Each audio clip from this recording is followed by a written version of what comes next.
Hi, my name is Heather. I'm going to be going over an intake here. Today we're going to be using my own dog Nini as kind of a little example for a spay intake and discharge.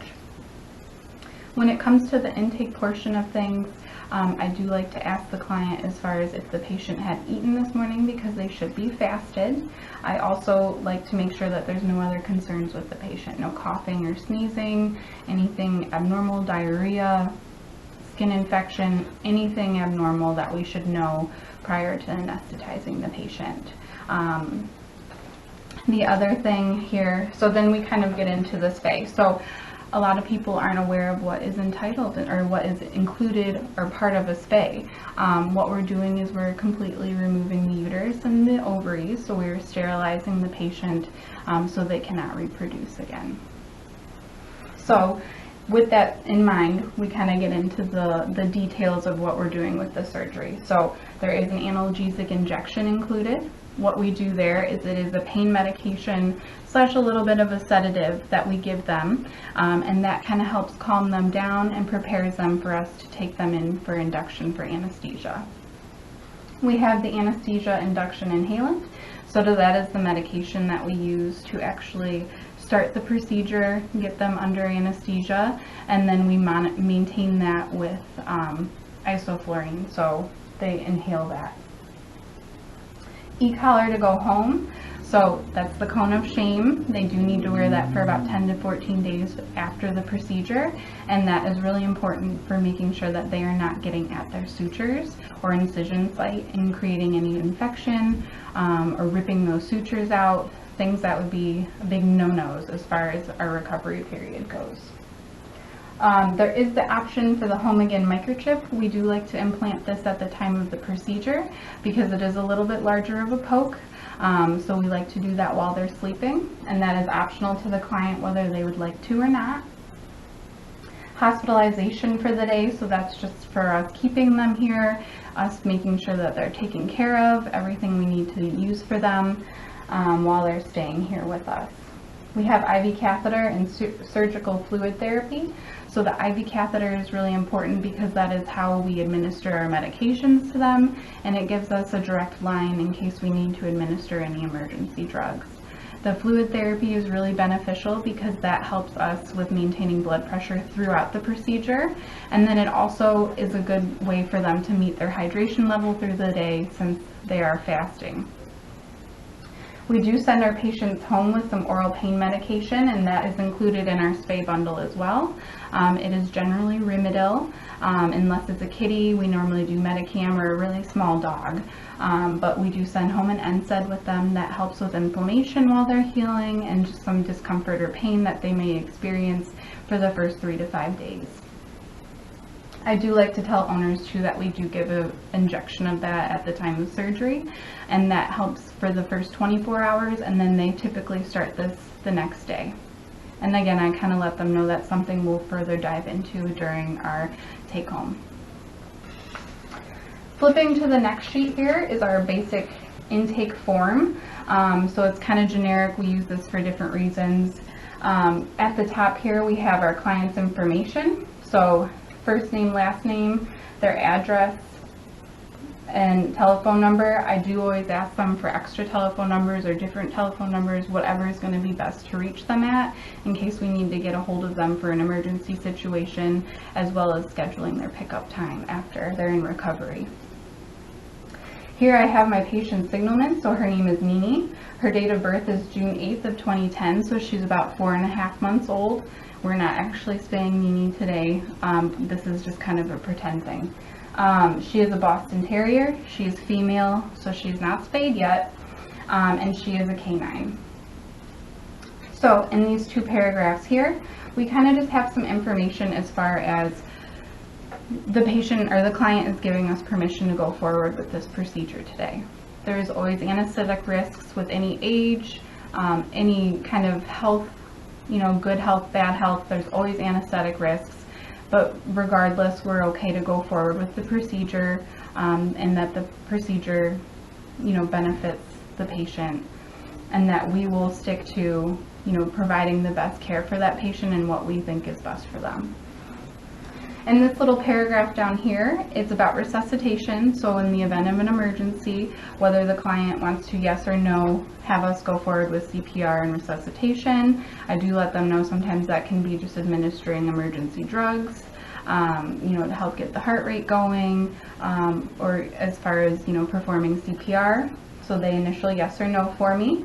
And then signing down here is, again, giving us permission to go forward with the procedure today. On my back here, there's a couple different ones. So the first paragraph here is just stating that the payment will be due when they come pick them up, and that was the payment that we discussed on the estimate form at first. The second one is that if they are left here for 10 days, they're considered abandoned. Never had that happen yet, but we do just need to make sure that they're aware. We are not a 24-hour facility, so if for whatever reason your pet ends up needing 24-hour care, they would have to be transferred to an emergency facility where they could be cared for properly. And then we do have a couple of things here that are dependent on the procedure. So for our spays and neuters, our IV catheter and fluids are included in the bundle cost, but they do have the option to decline pre-surgical blood work. We generally always go over with them as far as why that's important. Reasoning for it being important is we're checking kidney liver values. As those drugs are metabolized through those organs, we don't want to do further damage to them or have issues, complications, because the patient isn't properly able to metabolize them. So we want to make sure those are good, normal. We also do a clotting or coag factors for our pre-surgical for the spays and neuters. So we want to make sure that their blood is going to clot properly if we're making incisions. So if for whatever reason they were going to decline the blood work, they would have to initial here. IV catheter and fluids, like I said, is included with a lot of our procedures, but for things like a torn nail where we're doing dextomator, we normally just leave it as a recommended thing, optional to the client. So if they would like to decline that, there's a place for them to initial. And then signing and dating here, they're agreeing that payment will be due, that they're going to come pick up their pet, and if for whatever reason they're going to need to go to emergency, if that were to be the case. So that's kind of our basic little intake forms there. As far as identification for my patient here, so I have her cage card here. This stuff would all be filled out throughout the day. So I kind of have, a TPR section as far as, bowel movements, vomiting, urine output, all of that's here. Pain score, food and water. Usually they're NPO, but as they're in recovery, then we're able to give them a little snack of canned food. And then down here, we kind of keep notes. Typically we'll have like doctor evaluation, we'll have pre-med, we'll have call owner. All of that's normally listed on our cage card to help us keep track of what's going on with that patient when those things were done. We also have on here why they're here. So she's here for a spay today. So I have that kind of written on here. And then again, her signalment, who she is, who her parent is, weight, what fluids are. We typically will write at the end of the day their total fluids that they had to keep track of all of this, where their, IV catheter was placed. Typically here at our clinic, we don't have patients that are here on fluid therapy for multiple days, but if they were, we want to know how long that IV's been there, because after 3 days we do need to replace that. So all of that good information is here. If that was a checked-in patient that needed like oral medications, that would also be things we document down here, what time they need them and such. And what we don't typically use here, but should, are kind of collars that we would put. So I kind of made a makeshift one here, and what we'd want to have on there is that patient's name, their account number, and this would be something to help us identify them while they're here and make sure cage card and collar match up and that we have the right patient that we're doing these things to. Other good information to keep in check here. So I have Nini's little chart here. I'd want to take into consideration her history. So flipping back, Nini didn't have any vaccines when I got her, but I want to see that she's had some negative stool samples. Depending on their age, making sure their heartworm test is negative.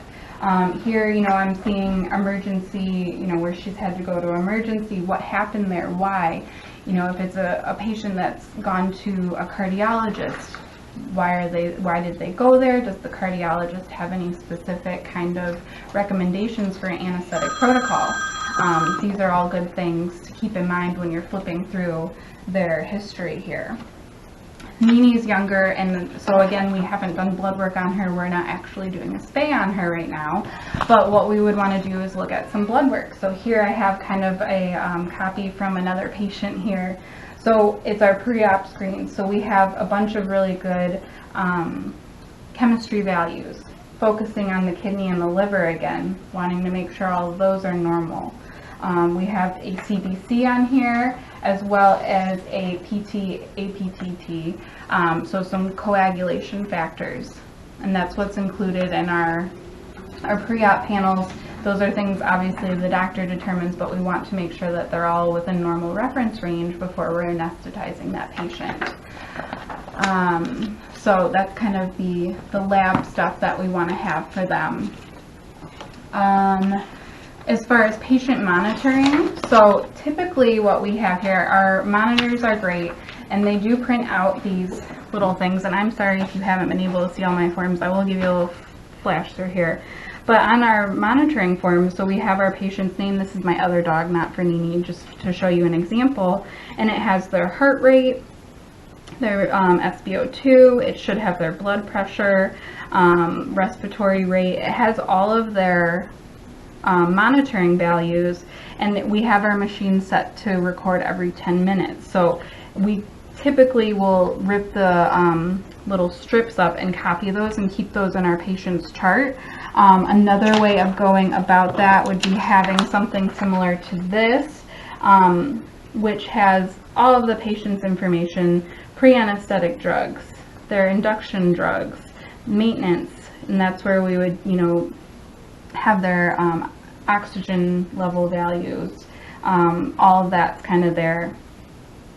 And then down here we have our timing, so we can write down like the ISO that we've used, their O2 level, temp, pulse, respiratory rate, mucous membrane color, blood pressure. All of that would be on here, and we would monitor that and write that down about every 5 to 10 minutes throughout the procedure.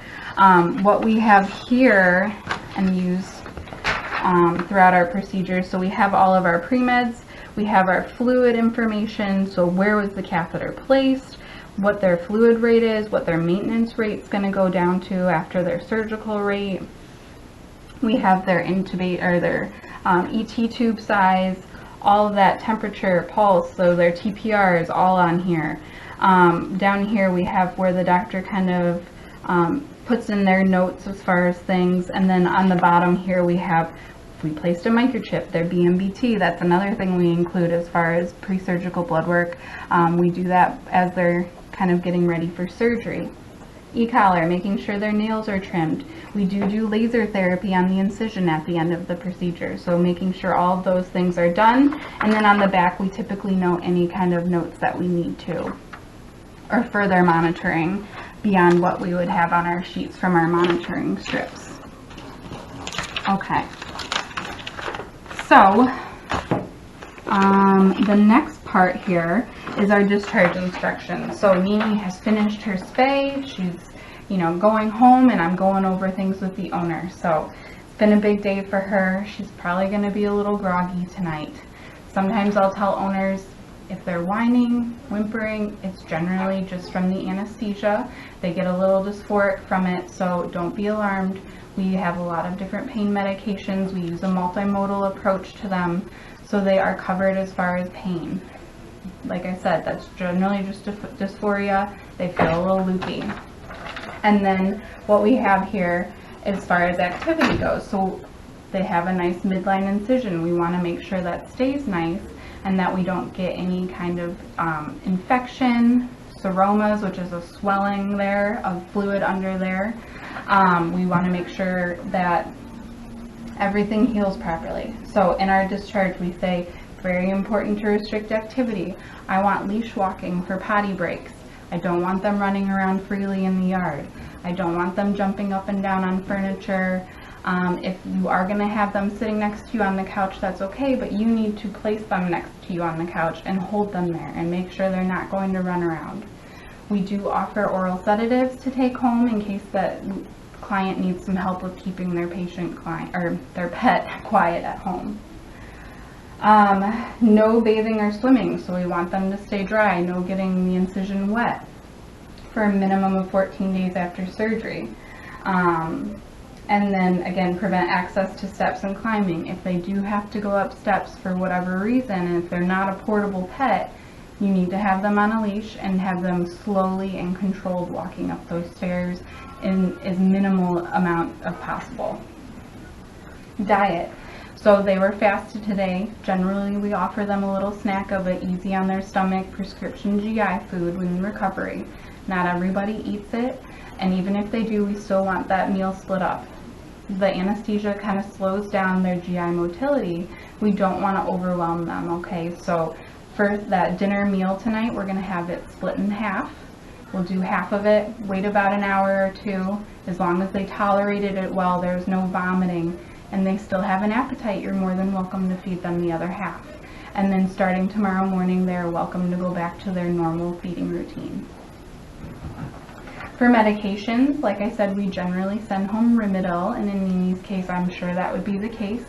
So for her, it would be whatever the dosing is. I would go over that with the client, let them know that we gave an injection today, so they aren't going to start that medication until tomorrow, because that covers them for the first 24 hours. I would let them know to look out for any melena, so black tarry stools, because potentially Rimadyl can cause GI ulceration. We want to make sure that that medication is given with a meal. Sometimes I'll say with food and people think that's just a treat. It's like, give it with breakfast and dinner time, okay? 12 hours apart if it's twice a day. Incision care. So check that incision daily. Usually I kind of tell people it should look the worst for the first few days and then get better. It shouldn't look worse. So some redness and swelling is normal.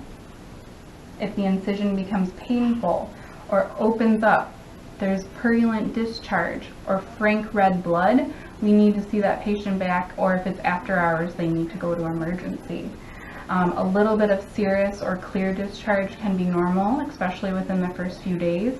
And then as that incision heals, you're going to see crusting or scabbing. Again, that's completely normal, and that's typically, not typically, that's another time when it's even more important to have that e-collar on, because you think about itching or scabbing when you've got a wound healing, it gets itchy feeling. So again, we don't want to just have the e-collar on for the first few days. We want it through that entire healing process for the 10 to 14 days, because that scabbing is going to get a little itchy. Keep the e-collar on at all times. If your eyes are not on that patient, they need to have their e-collar on.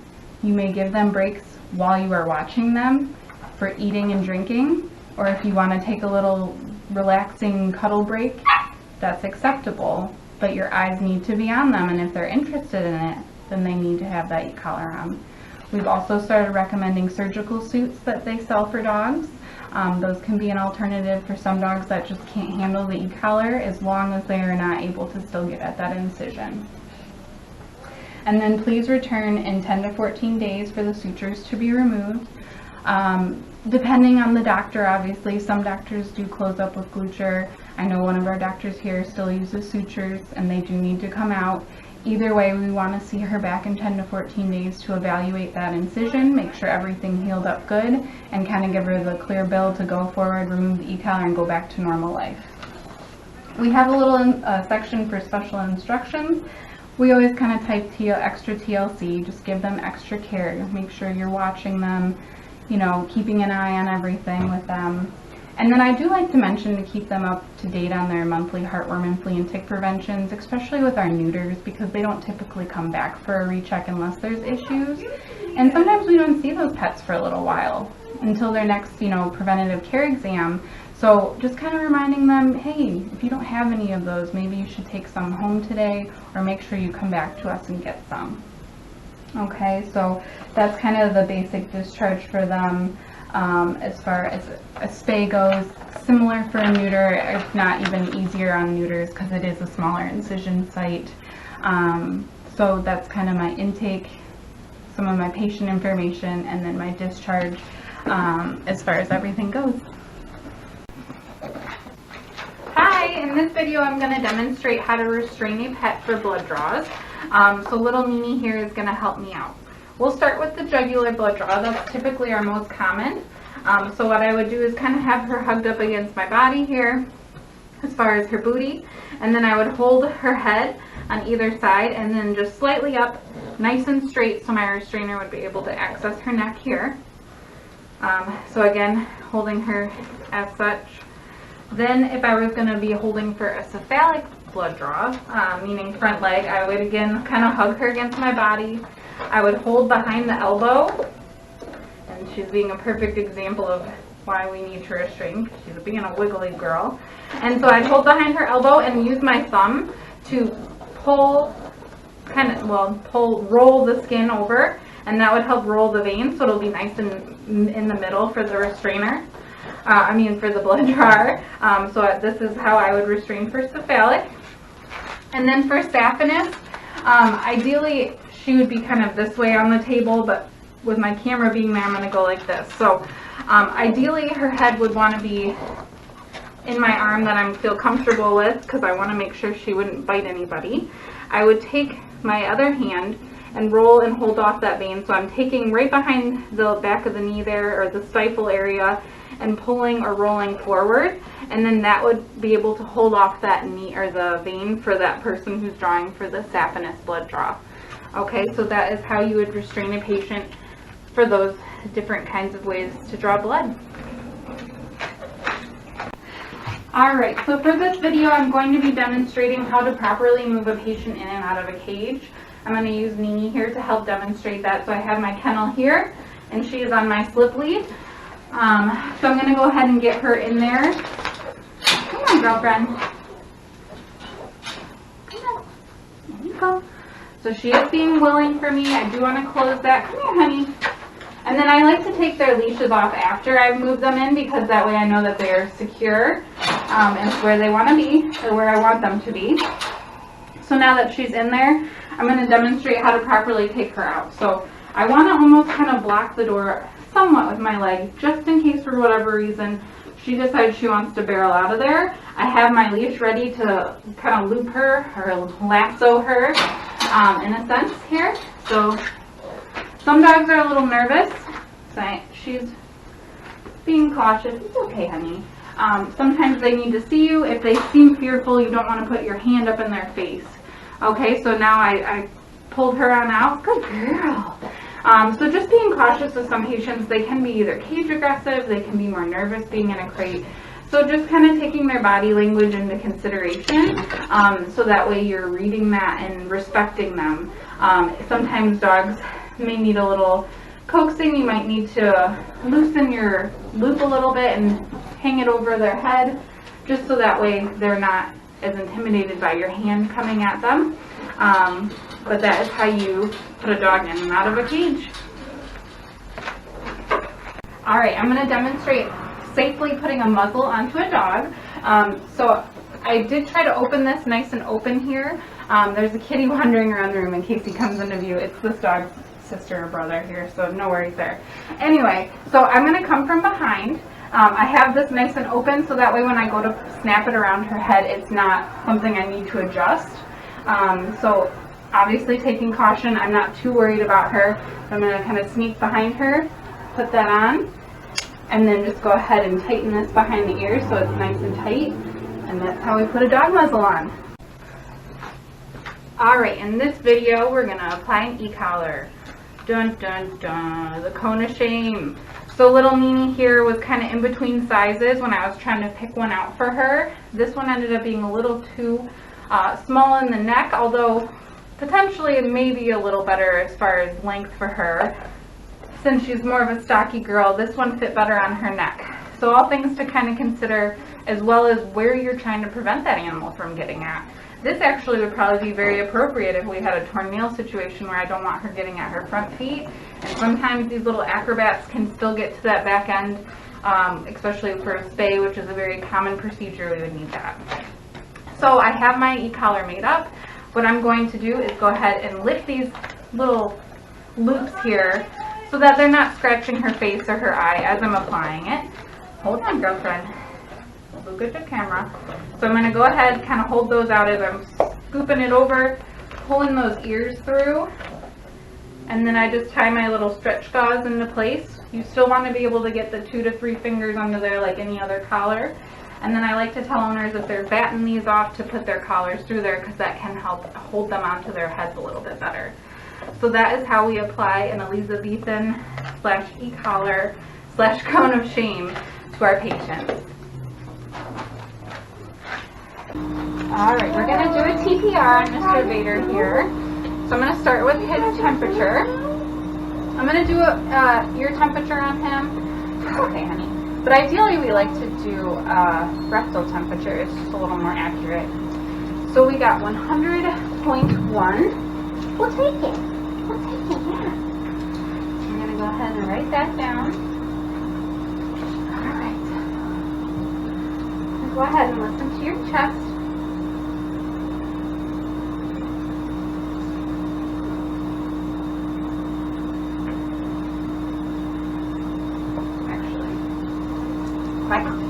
Clock is this way.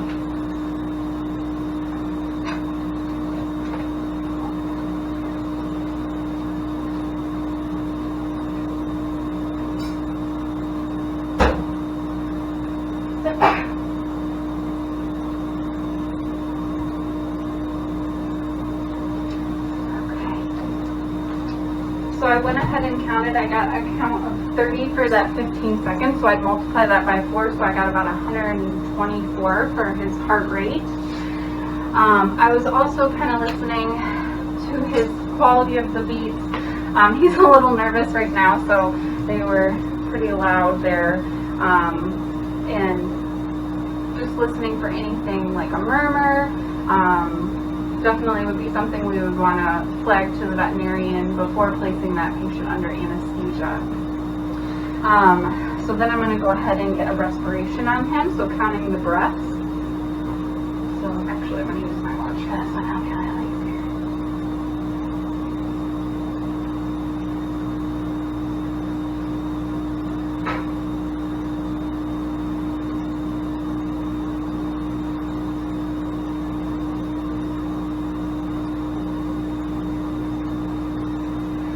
Okay, so I got about 10, so his respiration would be about 40.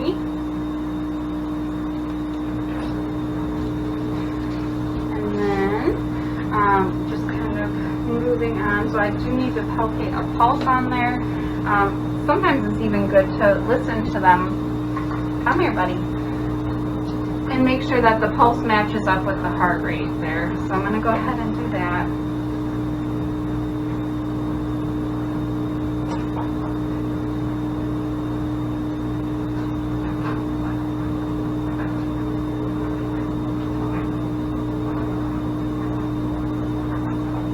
Okay, and that matches. So hold on, I'm going to just listen to the lung field a little bit and make sure there's no abnormalities there.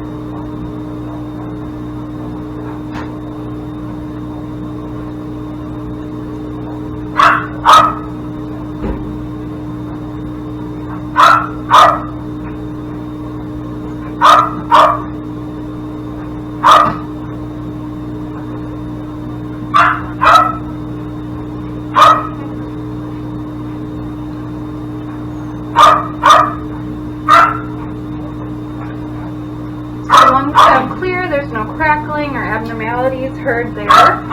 Vader is a bit more of a geriatric patient, so if I were to give him an anesthetic score, I would put him as a 2. He is overall a very generally healthy pet. Blood work checked out well. Just because of age, I would definitely probably mark him as a 2. So that is my TPR on Mr. Vader here. Alright, we're going to do a TPR on Mr. Louie here. I'm going to go ahead and start with ear temperature. Again, rectal temperature is ideal. Just a little easier when you're on your own. Welcome, buddy. There we go. 99.8. I will take that only because a lot of times these temperature probes do read a little bit lower. I would probably, if I had help around me, resend him with a rectal temperature just to double check that. Definitely would be alarmed if he had a really low temperature or if he had a fever. Those are things we would be concerned about before putting this patient under anesthesia. So next I'm going to go ahead and count his respiration.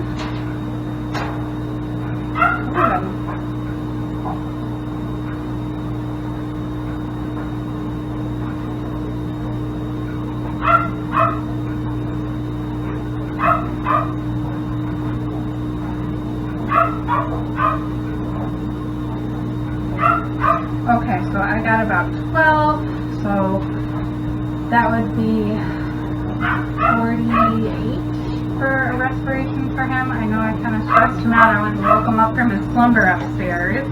He is our hospital kitty here, so he's not very happy with us. Okay, so I did that. Next, I'm going to go ahead and get a pulse on him. So, feeling femoral pulse here. I'm going to find it.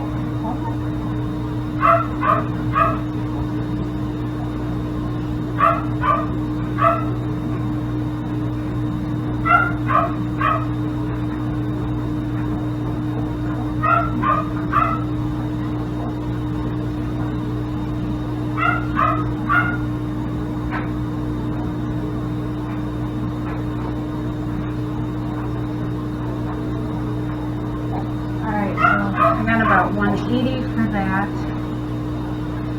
Now I'm going to listen to his heart and lungs, okay? So we're going to go ahead and assess his lungs and heart. Starting with his heart. And now he's purring like crazy, so let me grab a little bit of alcohol potentially to help stop that. I know, buddy. I know. We're doing a video. You gotta contribute. A little bit of alcohol in front of their face can sometimes get that purring to stop.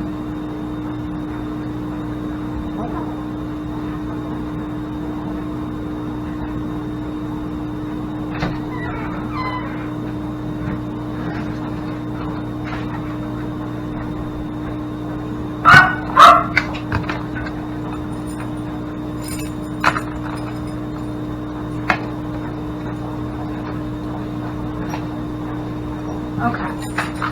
Stay here, Lou. Alright, so heart rate is sounding comparable to the pulse that I took on him, which is great news. And then back to my stethoscope, I'm going to assess his lungs really quickly. Again, that's something we want to make sure we don't hear anything abnormal, crackles, coughs, wheezing.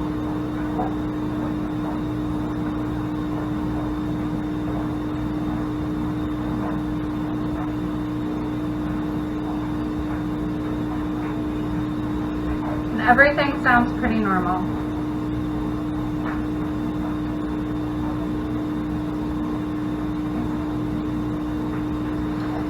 So everything sounds pretty good as far as that goes. Louis is hyperthyroid, so he does have that kind of betting against him, and he is an older kitty. So between those two things, I would probably give him an ASA grade of 3, just because he's got some things going against him health-wise and because of his age.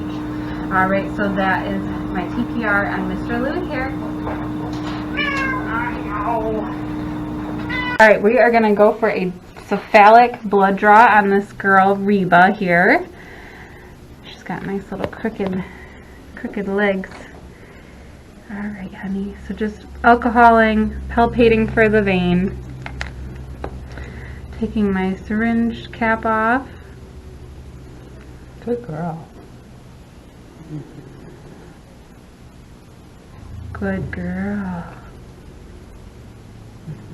And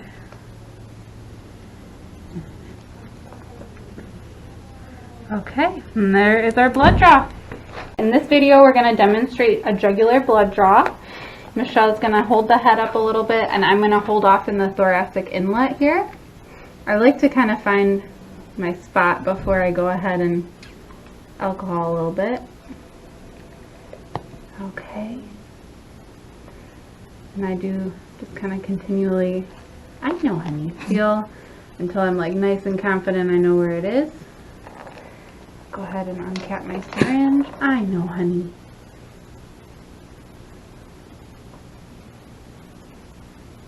There it is. So going in at about a 45-degree angle and fill in my syringe. All right, jugular. All right, we're gonna do a lateral saphenous blood draw on Vader here. I have my alcohol. I have a bandage for after a couple syringes. So I'm gonna go ahead and alcohol this area here. Hi, buddy. And then I'm gonna go ahead and try to hold off here. So I can kind of see these veins. That's the nice thing. They are very in your face. So I'm gonna go ahead. I know, buddy. But they are also very wobbly.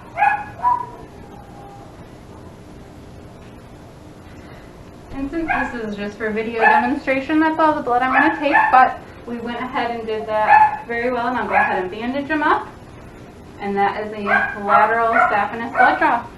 Alright, we're going to try first cephalic blood draw on this kitty cat here. I just shaved a little bit just to give me a better view of the vein. Alright, honey. Alright, and we have it right there. I'm going to use my thumb to kind of help stabilize it.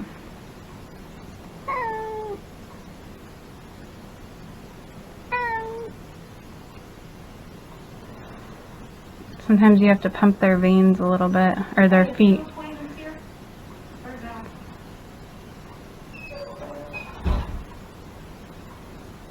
Oh, these kitty veins are so delicate.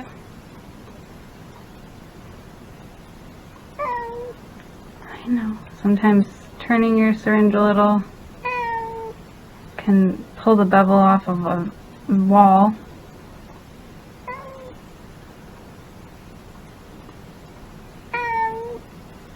Okay. So I'm going to call this, and that is a cephalic blood draw.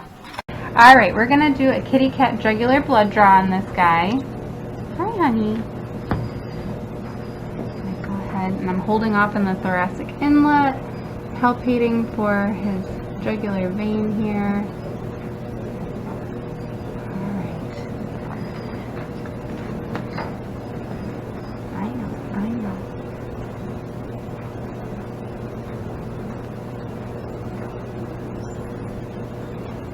How we doing, ladies? Oh, sorry. I'm right on the edge. There it is. Alright. And we got blood, so that is our kitty cat jugular blood draw. Alright, in this video I'm going to be demonstrating a medial saphenous blood draw on a kitty cat here. So I'm going to go ahead and turn my camera around. Okay, here we go. So I'm just going to kind of cleanse that area with a little bit of alcohol. With cats, especially back here, it helps kind of visualize the vein. I know. She is not thrilled with us right now. So I'm just kind of pushing some of that hair to the side. Parting that kind of helps me also visualize this vein. Okay, honey. And then I am going to just kind of stabilize it with my thumb on the one side. Okay. And sometimes we do just got to work it back a little bit.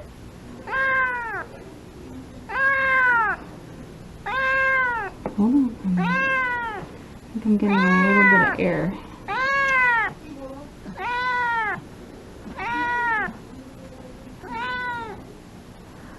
I was getting a little bit of air in my syringe because the needle wasn't fully attached. But we're still getting blood, so I'm going with it.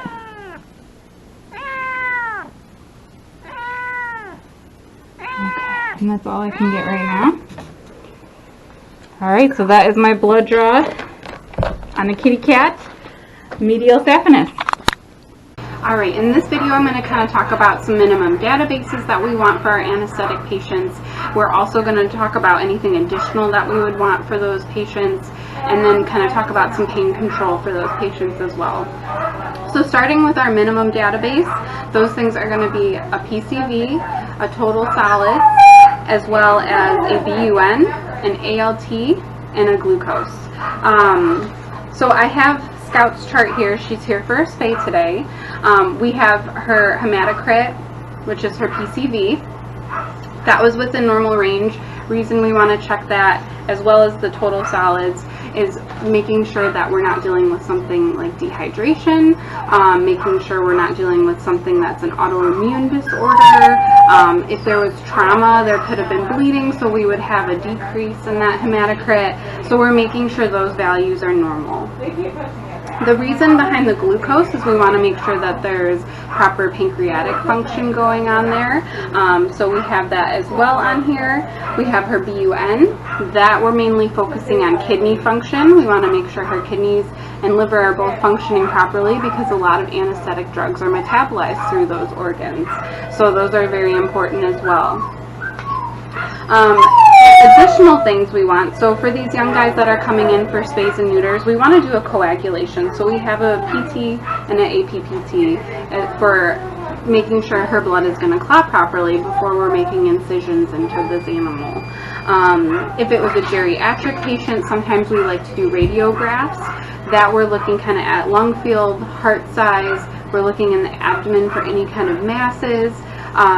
You know, if it was a cardiac patient that came in, or we didn't know it was cardiac and we heard a heart murmur, potentially we would refer them to a cardiologist to get an echocardiogram with minimal ECG to just kind of check that and make sure, you know, if there's any arrhythmias, anything abnormal, before we put that patient under anesthesia, which could potentially do more harm than good for that patient. And then just kind of checking my list you gave us here to make sure I cover everything.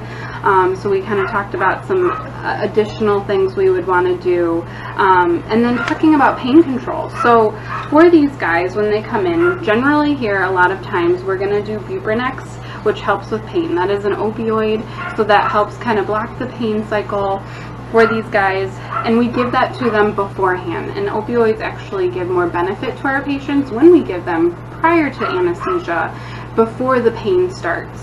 During anesthesia, the medications we use to induce anesthesia don't actually have pain control in them, but using the isoflurane actually turns off their perception of pain while they are under anesthesia, in a sense. And then following anesthesia, we use Rimadyl or Carprofen. So we normally give that after the procedure is done, when the patient is kind of entering into that recovery stage. And reason behind that is there have been some studies that have shown that it can actually lower blood pressure, and we don't want that while we're under anesthesia affecting our blood pressure. So we kind of wait closer to the end, and then we actually send some home orally for our patients to take, which we always instruct the injection lasts for 24 hours, so they don't start those until the day following the procedure. So those are some ways that we can help control the pain even prior to, through the procedure, and afterwards. So those are some things, and then next I'll be showing you a controlled substance log, which we actually have all set up in our computer system. So we'll go to that next, okay? Alright, in this video I'm just demonstrating entering in a controlled substance log. So over here I have my screen brought up. We do enter everything in our computer system. So I know this kind of looks funny here, but I'm going to go ahead and do that. And I'm doing that for this patient Willow here. So I have her Buprenex here. That's one that I'll be entering, as well as her Ketval. So we'll come back over to the computer screen and I'll demonstrate that. So looking at her chart, we gave 0.09 ml of a Buprenex injection. So I'm going to go ahead and enter that in. And I off-click, oops, and that shows my 0.09 of my Buprenex. And then coming down to my diazepam and ketamine, that is going to be for my Ketval. And we gave 0.25 mLs each of that. So clicking in there, I have to highlight 2.5. And same with this one. Okay, and then I'll save that, and then that automatically kind of starts processing that in our computer system where all of this is saved and documented.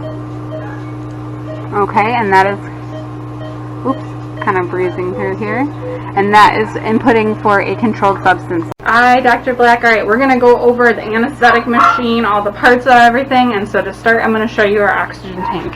So we're going to come on in here. So we have a large H-size tank, well, 2 of them. It's upright against the wall in here. We have our pressure valve attached to it. And up here we have our pressure reducing valve. So that takes up into the ceiling where we're able to connect to our anesthetic machines. I'm going to run out this way and head out to my anesthetic machine I have set up. So I have a bunch of different stuff to kind of go over here. So I'm going to show you. We have our oxygen flow meter here. That's where I adjust my oxygen flow rate, my oxygen flush valve here. This is my pop-off valve. We have our unidirectional exhalation valve. So when the patient is hooked up to this, they're actually inhalating through this unidirectional valve. It goes down through the tube to the patient. When they exhale, it goes up through here, and then it enters our CO2 canister here. So this is going to absorb some of that CO2. This is a rebreathing system set up right now. So then it goes back into the reservoir bag. Benefit with that is when the patient's on a rebreathing system, we get a little extra moisture and warmth for those breaths, and it actually kind of works out well that way. So sorry, I'm going to set my thing down. We have our vaporizer right here. That's where I'm going to adjust the ISO. This is the isoflurane vaporizer. So that's where I would adjust the ISO anesthetic. We have our little gauge here showing that there is ISO in our machine and it is at a nice full level. Up here is our manometer. So this is showing our pressure in centimeters of water. Down here I have our F-air canister. That is mainly used for our non-rebreathing systems. So they are not having any of their expired oxygen or ISO recirculated through them. They're getting fresh every time. So up here I have an active scavenging system up to our ceiling. Green tube is our oxygen coming to our tank. This is kind of like a vacuumed scavenging system, pulling all of our waste gas out of here. With the F-air canister, that is a passive scavenging system, if I forgot to say that. Over here I have a couple other little goodies for us. So we have a mask. This can be used for our patients, and I'll even kind of hook it up to our machine real quickly too, why not? So we want it fitting so that they are nice and snug on the patient's mouth, so we're eliminating a bunch of excess waste gas for us personnel, but at the same time we don't want it too constricting to the point where it's harming the patient or pushing into their eyes. I've seen that even, so we don't want any of that. Then over here we have our tank for tanking down patients. This is mainly used for fractious cats that we are unable to handle in a manner to get them under anesthesia, like by an IV induction. So we would place them in here. We have one outlet or inlet, I could say either way, for our anesthetic and our gas to go, or and our oxygen to go through, and then one for our waste gas to go through. Over here I have a non-rebreathing tubing, so this goes into our F-air canister, and then this one is hooked up into our vaporizer. So that is an example of that. Right now, again, I'm using a rebreathing, so I have the corrugated Y tubes hooked up to it. I'm going to go ahead and show you how to demonstrate a, let me back up a little, anesthetic machine test for a leak test. So I want to make sure my pop-off valve is closed. I'm going to hold the end of my tube nice and well, and I want to make sure you can kind of see me. Okay. And then what I'm going to do sometimes this is the hardest part for me, is go ahead and do our oxygen flush valve, fill the bag up. We're going to go to about, see, and I don't have my hand on it well enough. Go to 20, things aren't leaking, and let go. And so that is how I would make sure that there's not a leak test. I have seen too where if we're worried about the entire machine, you can cover all of our little valves with a 1-to-1 dilution of water and soap, and we'd look for bubbles to blow out, and then we could find leaks in our machine. But for just a basic test, again, close that, and then always, always, always make sure that we open our pop-off valve all of the way, because that can cause serious damage, like exploding our patient's lungs if we do not. So none of that today. So that is a leak test on our machine. Went over all of our parts there. So that is everything for that. Alright, in this video we're going to talk about some monitoring here. So starting here at the top, we're looking at the ECG. What I'm worrying about here is the shape, location, duration, and amplitude of the waves. Our different waves here are our P wave, which is prior to our QRS complex, and then our T wave follows that. So if I saw any abnormalities, I would want to let my veterinarian know. And what that ECG is showing me is the electrical impulses in the heart that are making the heartbeat contract. Moving down here, we have our SpO2. That is the percent of oxygen per hemoglobin in the blood. So right now we're at 97, which I like. Ideally, we want that to be 100 is great, but anywhere from 95 to 100 is okay. Sometimes we do need to wet the lead a little with saline, especially when it's on the patient's tongue, which we commonly do, just because it's easy access for us here. Between those two, we do get our heart rate over here. So he's at 125, which is good. The low end for this patient would be about 70. A smaller size patient would be around 80, and then for a kitty cat, we wouldn't want them any lower than 100. Down here we have their temperature, so he's at 99 right now. That's really good. We really don't want them any lower than 97, and then once we get into really low temperatures, we can have central nervous system, depression, and it can actually affect their heart as well. And lower temperatures do end up causing a prolonged recovery time, which we don't want for our patients either. We have their CO2 monitoring here with the capnograph, and I'll show you all of these in just a second. So he's at 38. I like that number as well. We want the window for that anywhere between 35 and 55. Really more ideally anywhere between 35 and 45. And what that is doing is that is showing us the exhaled CO2 from this patient. So over here we have our waves from that, so it should be 0 when he's inhaling, and then it'll go up for the exhalations. That's also going to calculate our respiratory rate, which we want that to be anywhere between like 8 and 20 per minute of respiration. Down here in this bottom quarter we have our blood pressure. So his mean is at 126. We do not want that value to be any lower than 60. At that point, we get very concerned. Blood pressure is a big signifier that our organs are getting perfused properly with blood. So we don't want that to drop down too low and have organs that are not getting enough blood circulation. When we're in anesthesia, we really do focus more on the mean for monitoring purposes. Another that we do not have here in our hospital would be an esophageal stethoscope. So what we would do with that is we would place it just like our thermometer probe that we put down into their esophagus. We would want that to be down to about the 5th rib on them. And it is nice to just kind of pre-measure something like that before putting it down, so you know how far down you want it to go.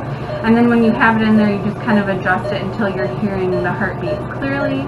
The nice thing with that is that we're not having to get into her sterile field at all with a stethoscope to assault the heart and listen to that, because we do want to listen to that to make sure that we are double checking what our machine is telling us with what's really happening with our patient. So over here I'm going to just kind of show you really quickly. So we have his capnograph hooked up to the ET tube, or between the ET tube and his corrugated Y tube here.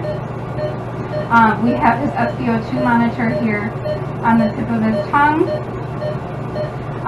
And then we have his ECG leads, which you can't see.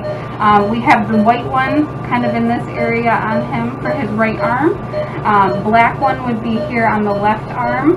And then the red one is kind of down by the stifle area on the left leg.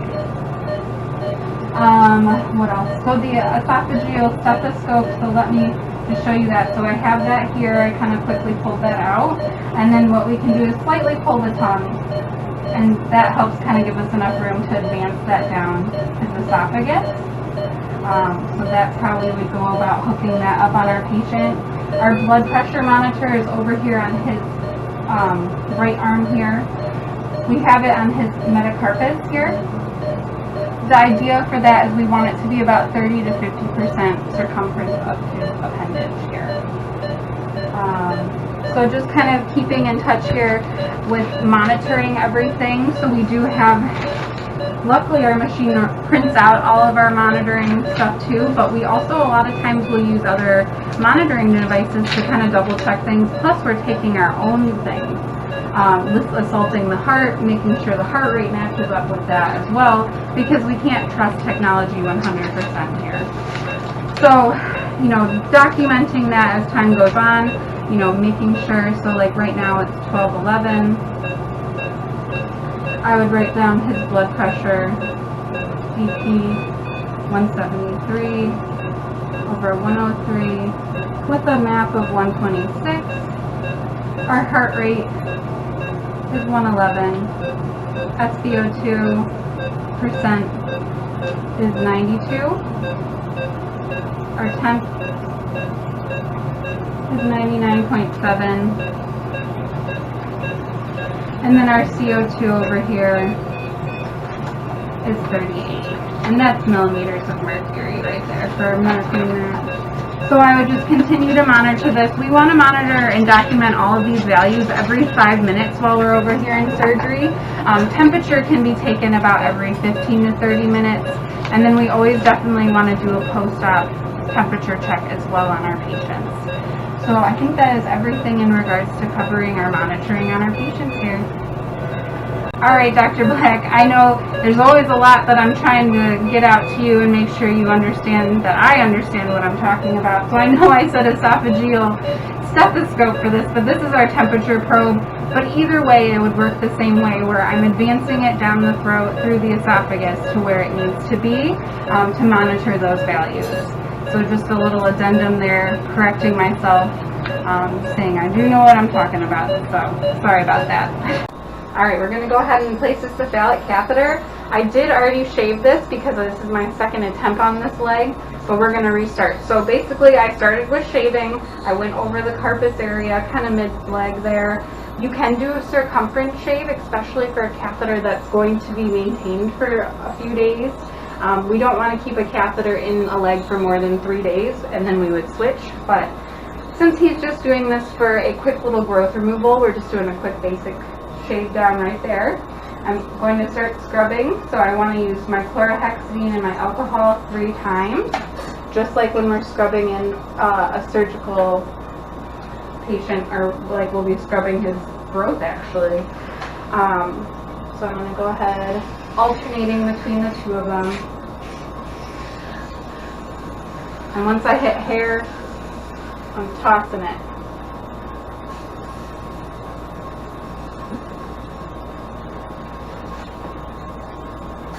One more for each.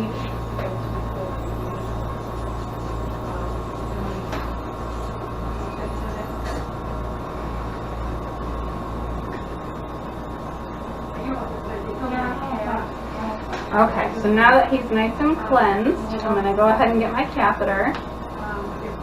I'm going to go ahead and feel. So I had started down a little lower before, and it did not want to thread for me. So I'm going to start up a little higher than where I was before. So just like when I'm drawing blood, I kind of come in at a 45-degree angle. Once I get my flashback, I am advancing my catheter, clamping off there just so I'm not making a bloody mess of things. But definitely worked out better the second time around here. So now I'm going to do the tape job, which is sometimes the hardest part. So So going ahead with my first piece of tape to help secure this catheter in place.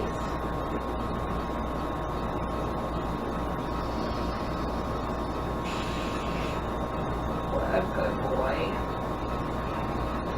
So there is my first one. Then I'm going to go ahead and kind of tuck this guy up and under there. And this is going to wrap around, again, more to secure that catheter in place. And then what I'm going to do is I'm going to take his fluid T-set.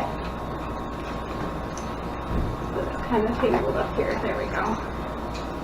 And I'm going to put that in before I apply his vet wrap. It's okay. We got it. I'm just going to kind of drape that there. I want to hold off again there, just so that I'm not, again, making a bloody mess. Okay, do you mind holding that for me, actually? This is when the third hand would really come in handy. Thank you. And then that actually locks right onto that catheter. Okay, so now I'm going ahead, I'm going to place my vet wrap on there. We got little tractors for this guy. And then I kind of like to take my vet wrap and cover over that lock there. That's terrible. I swear I can wrap a really neat catheter. Me and Kate don't always have the best luck together, actually. It's kind of an ongoing inside joke. Alright, so then I'm taking my T-set here. And then I want to make sure that's adhered to my bandage as well. And a nice little neat loop. Alright, so I got my line nice and open here. I can start his fluids. But actually, before I do so, I want to just give it a flush and make sure that it's patent. So clamping off again. This is saline flush. I did label that on here. Always good to label your syringes to know what you're using. I'm going to go ahead. I can feel up here too. I can feel it flowing. I'm not getting any blowing.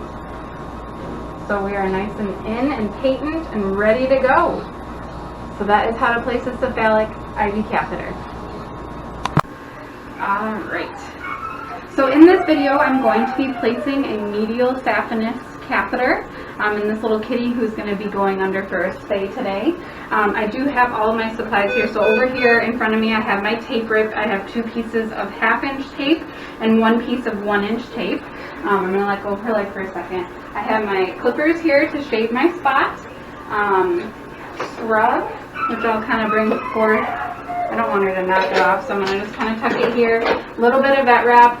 And then I do have her T-set connected to her IV fluid line. So let's get started here.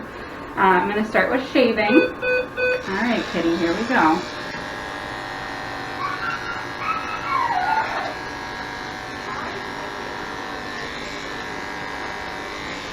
Okay, clipping enough space. I want to keep my work area nice and clean here. Just disposing of that. And again with my scrub, so I have alcohol and chlorhexidine. So I'm going to start with my chlorhexidine scrub. Start in the center, about where I want to poke. And I'm going to go ahead and work my way out. One. Followed by an alcohol. You are being a really good kitty. I'm going to repeat this 3 times.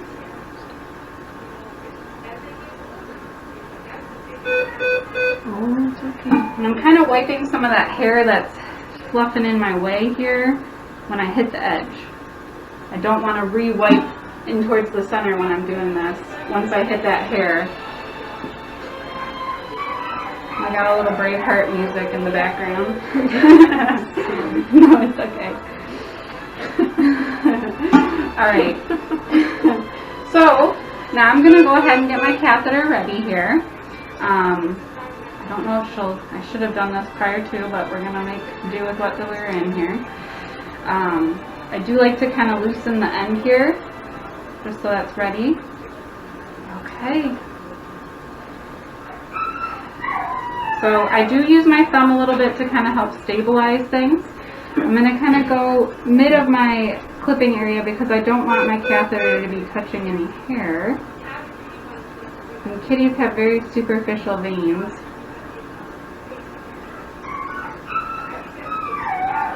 So I did get a flashback. There we go. So I got a flash, so I'm going to go ahead and advance that. Put my finger over it to cap it off. Alright, so my catheter is in place. I'm getting a good flash, so I'm going to go ahead and tape.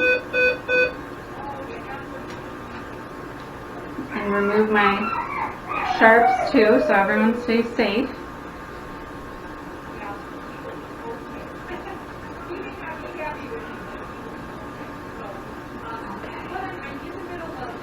Sometimes taping these back legs is not always easy. They're a little more awkward than the front cephalic vein. But we're holding in good so far. Alright, so I got one there, and I'm going to stabilize underneath here. I know you want to crunch your little leg up. I know, honey. Hang in there. Getting this one under there. A little extra support. I know. Hang in there, girlfriend. Okay, good. Alright, from this point I do like to go ahead and hook up her T-set. It just kind of flows with how I like to put my vet wrap on and everything. So I'm going to hold off at that catheter kind of area there. And then I'm going to take my T-set, lightly kind of take the cap off until I'm ready. And again, holding off so that way I'm not getting any blood. And screwing that in place. Making sure. I know, hang in there. Alright, and then I got my vet wrap. Gonna sneak that on under my T-set here and get everything all finished up nice and good. Hang in there, girlfriend. It's okay. Kitties generally protest a lot through this whole procedure here. It's okay. I know, honey. It's okay. A lot of times we end up having to mask them under before we even get to this point, but so far she's been pretty good. Doing my last little tape here, just making sure my T-set is kind of attached and rounded off onto my bandage, and I'm going to bring my camera around in a second here and kind of show you my final product here. So here we go. Sorry for the motion, but if you can see here, I have it all nice and taped in place and ready to get started. Alright, in this video I'm going to demonstrate doing some different injections. So I will be doing an IM or intramuscular injection, a subcutaneous injection, and then an IV or intravenous injection. So we're going to go ahead and start with the sub-Q. We are just using saline for all of these injections today. Mr. Vader here does not need any of these or anything. So I'm going to go ahead and tent the skin. So for this one I'm just going to use his shoulder area. Generally there's a little bit more skin. And I'm going to tent the skin, poking in my tented area, aspirating, and injecting. Good boy. Okay, so that was number one. I know. And then just making sure we can see your booty. Let's turn the camera a little bit. Okay, we're going to go for our IM injection. So we're going to go back here. We have the bicep femoris kind of in here, and then we have the semi-tendinous muscle kind of in this area. The big thing about this one is that I want to avoid the sciatic nerve, which I kind of pretend to envision is in this area of the muscle. So I want to isolate the muscle right here, palpating it, and I personally like to poke down and into it, and then I aspirate and inject. Okay, so that is my IM injection. I know, buddy. He's like, Mom, why do you gotta bring me to work? And then we're gonna go ahead and demonstrate. Hold on, handsome. We'll go ahead and demonstrate an IV injection. I'm sorry. So again, we have some more saline. You're fine. You can sit there with that against the wall. All right, hold on. So I'm gonna go ahead. Can you sit? Sit down. Sit.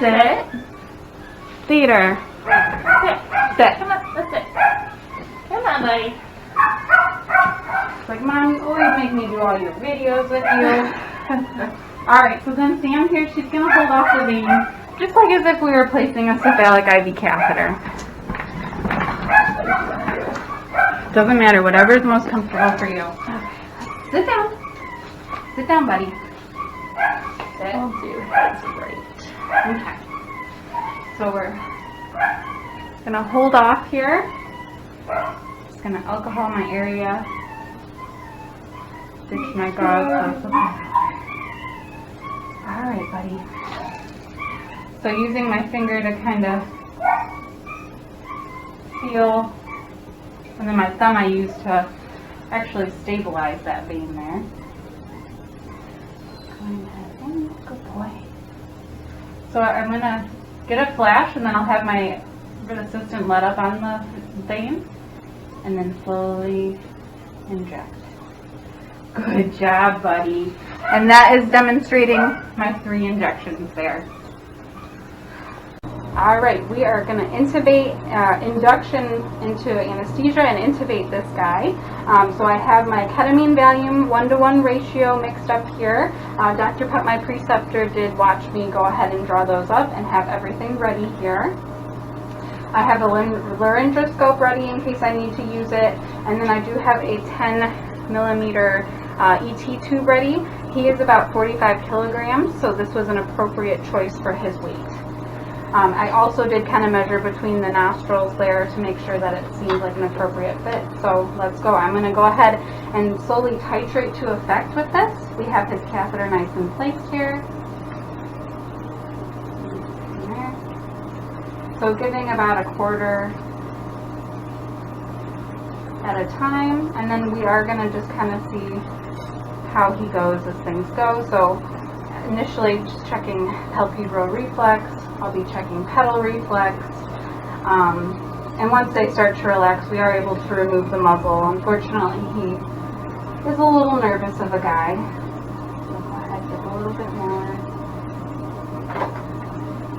The reason behind doing this, and the benefit to doing an IV induction, is we are able to smoothly transition him into the stage 3 anesthesia, and it's a smoother transition through the excitement phase or the stage 2 anesthesia. For these guys, stage 2, when we're masking them and stuff, can sometimes release endorphins like epinephrine and can have negative side effects. So that's why we like doing it this way. He's getting a little sleepy, but he's still pretty with it. Buddy. Jaw tone is another thing. I want to be a little more cautious with him given his history, so, you know, everything, but he is starting to relax a little bit. Licking, showing that he's somewhat going through that excitement phase. Alright, so I did go ahead and give him the entire dose of his drugs, which were calculated out for his weight, so he did need those just to get him where we want him to be. I use my light, keep holding that. Just want a little piece of gauze here. Hold his tongue. Is he still tight? Alright, we're going to give him a second. You're a little thinker for today, huh? Yeah.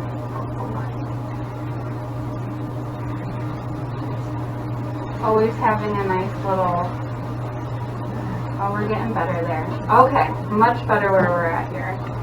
So my cuff is uncuffed, and I'm just going to wait for Dr. Putt to come back before I go ahead and intubate here.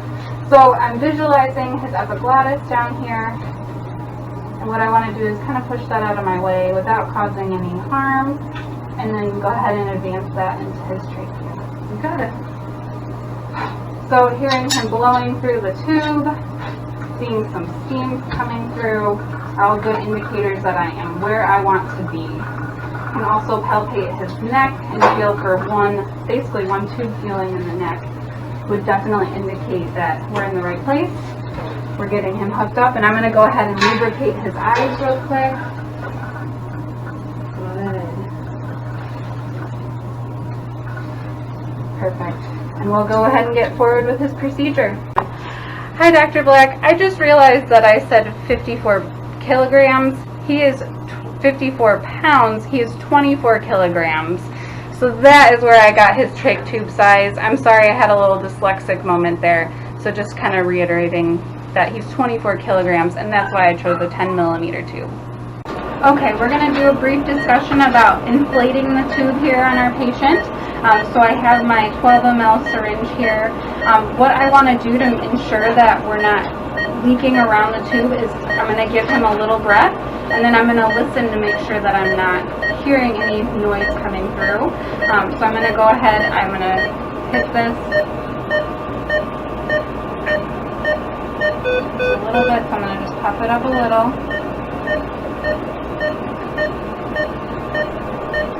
And now I sound good. The other thing too that I noticed is you can smell a little bit of the isoflurane, so that's another indicator that our tube is not properly cuffed because there is leaking surrounding it. So now we're at a good cuff level here for our patient, and he is doing good here, ready to go. Alright, we have our patient anesthetized here, and I'm going to start doing the sterile pep scrub for them. To start, I'm going to go ahead and try to express her urinary bladder. So I'm going to go ahead and palpate for it. Well, I'm going into surgery now in the next like 10 minutes. So I won't have I'm not even really feeling the bladder on you, girlfriend. Okay, so she Okay, doesn't have any urine to go ahead and express, so I'm going to go ahead once Melanie lubricates her eyes, we'll flip her on over. We wrap up this surgery, so probably an hour and a half to 2 hours from now for you to pick up. Can I have some saline to wet her tongue? We'll call you. Yeah. So, I mean, are you on the phone pretty much anytime? Okay, perfect. Didn't we have something In the surgery. surgery. Oh, okay. All right, we will be in touch with you, okay? There we go. Thank you. Okay. As I get feels, you're empty. Just on her pulse. On her foot.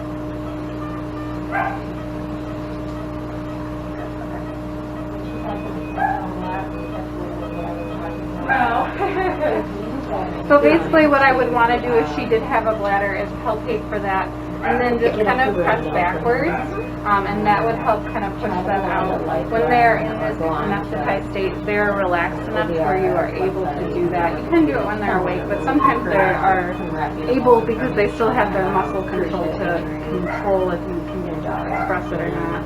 Are you ready to flip her on over, Mel? Okay, I'll have that down for you.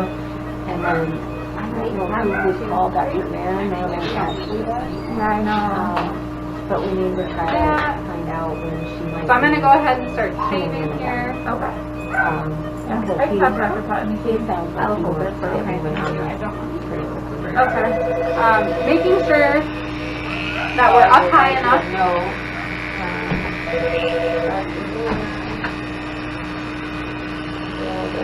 Keeping my clipper blades parallel to my patient.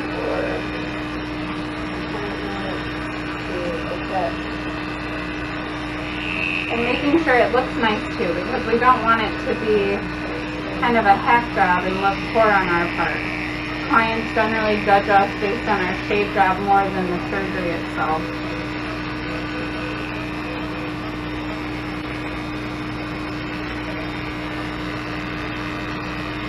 I just moved the pencil. No, that's okay. You gotta do what you gotta do.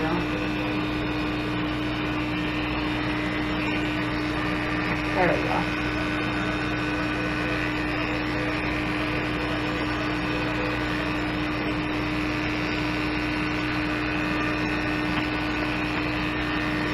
Still breathing.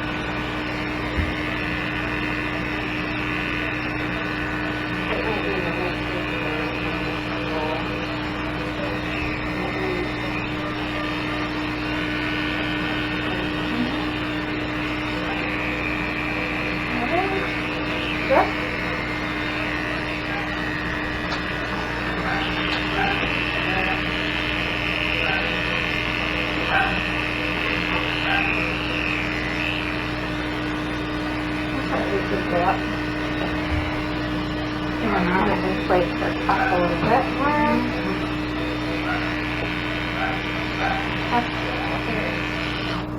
Okay, and always making sure that your clippers aren't getting too hot. If not, you would want to use some cool lube on them just to cool them off and not cause any clipper burn for your patient. And really focusing on the midline, as well, that is where my doctor will be making her incision for her spay. Okay, so now that I have that, I'm going to vacuum up her hair.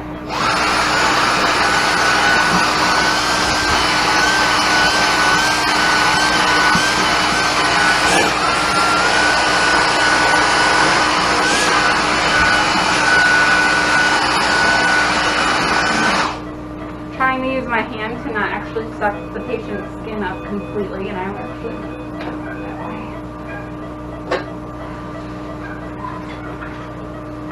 Okay. Kind of keeping my area clean if possible.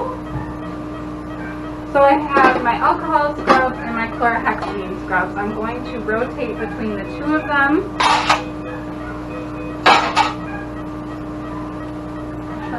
Dr. Adams, just so you're aware, her heart rate's 170. Okay, thank you. What is she She's at? at 2.5%. Wonder if she's gonna be like. I think she's holding her breath a little bit. Yeah. You give her a couple of breaths. Is it alright if I let go, Heather? Absolutely, I'll hold her. I'm going to just start with a little bit of a rough scrub. I like this because, especially with these fluffy guys, I can kind of push their hair out of our way. So this is not part of my sterile scrub.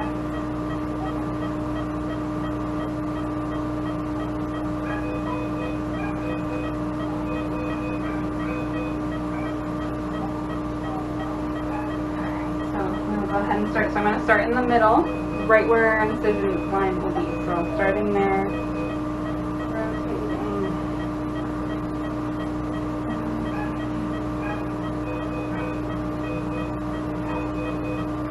And once I hit hair, then we stop. So I'm going to switch over to my alcohol here. And this would be considered my wash or rinse. Doing okay?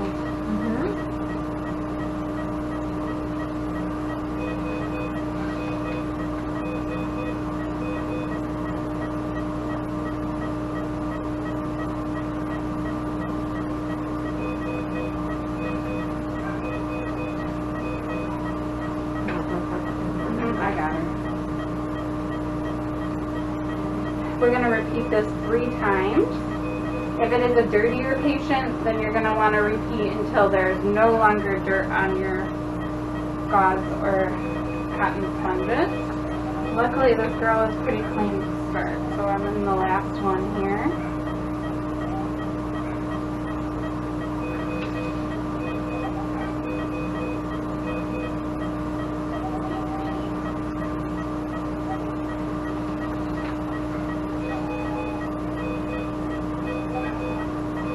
Once I'm done here, we're going to move her over into surgery where we'll transport her onto the anesthetic table. Actually, I see a little piece of cotton, so I'm just going to pick that up with a piece of clean alcohol. So she is set and ready to go, so we're going to go ahead and get her moved in here. Dr. Adams, would you be able to carry or push the fluid stand along with us? Do you want me to hit pause and put it on the table? You can? Yeah. Okay. Never mind, Heather's gonna... Okay, Dr. Adams. Alright, and then I'm going to reposition our camera towards where we're going to be, so bear with us. It's going to be a bumpy ride here.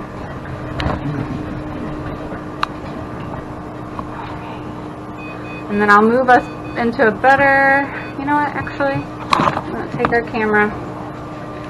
Sorry, you're a little motion sick from my camera here.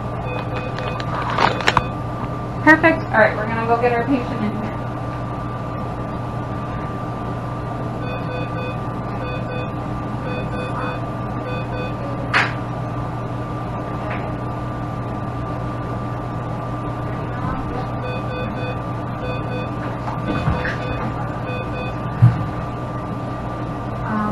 We should go this way.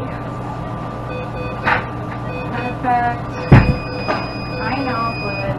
All right, so we want to maintain sterility of this patient while we are moving her over. So we are not going to touch the sterile field here of her abdomen. Do you want to move her the fluids first? I'll take the fluids. Okay, ready? I'm ready when you are. Okay. 1, 2, 3. Okay, so now we have our patient safely on the table. And then, just so you can see, I'm going to go in with our final step here with our sterile scrub of diluted chlorhexidine and scrub her down. And that. Alright, we're going to talk about CPR in this video. So I have a couple different tools here that we'll talk about. And initially I kind of want to talk about what we're going to do when things kind of hit the fan. When you think your patient is going into cardiac arrest, you want to listen for a heartbeat with a stethoscope. You want to feel for a pulse, feel for a heartbeat. You want to do these things very, very quickly and then get going. A lot of times this is kind of a team effort. There are ways you can go about doing it as a single person, so we'll kind of touch base on all that briefly. Compressions. We want to do about 100 compressions per minute, and we want to do about 10 breaths per minute. In regards to compressions, they go in the size of the patient and the build of the patient. A barrel-chested dog, which this kind of, in this case, is somewhat, you would actually have him in his ventral recumbency. You would be doing your compressions on the chest above the heart. For a medium or a large size patient, you'd have them in lateral recumbency. You want to still have your hands over the heart, double-handed, doing your compressions as such. And then if this was like a kitty cat sized patient, we can do single hand, where you're actually just going with one hand on the patient. You want to depress the chest about a third to a half of the way with each one. Ideally, when things start going, you want to start compressions immediately. You want to have someone who's able to help give breaths. If you're doing it on your own, you're going to do 30 compressions, and then you're going to hold their mouth shut and do a mouth to snout breath, and then continue and do another 30 and cycle through that for 2 minutes. Each cycle of your CPR is going to be for 2 minutes long. A lot of times it's very helpful to have someone else switch in and switch positions, as it can be very mentally and physically exhausting for those who are involved.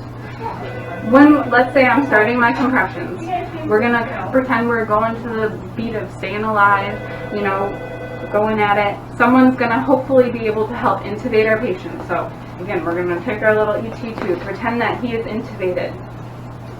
We're going to have an ambu bag, depending on where you're at.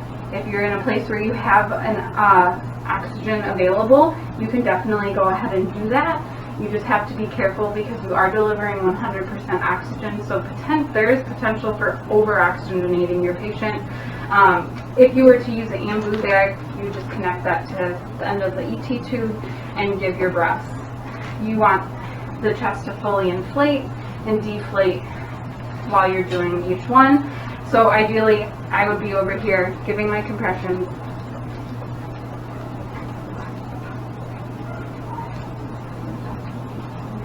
And let's just say I'm doing this by myself. 30, I'd give that, or I'd be over here going like such, and then hopefully I'd have someone over here monitoring, giving a breath. 10 per minute again. What we also want to do in this process, we want to have an IV catheter placed. The reason behind that is we are able to administer emergency drugs such as epinephrine to hopefully get that heartbeat going again. The other reason would be to give bolus of fluids to help with blood pressure, get things moving again. The other things that we want to do would be hooking up our capnograph. That is very helpful to see the quality of your compressions.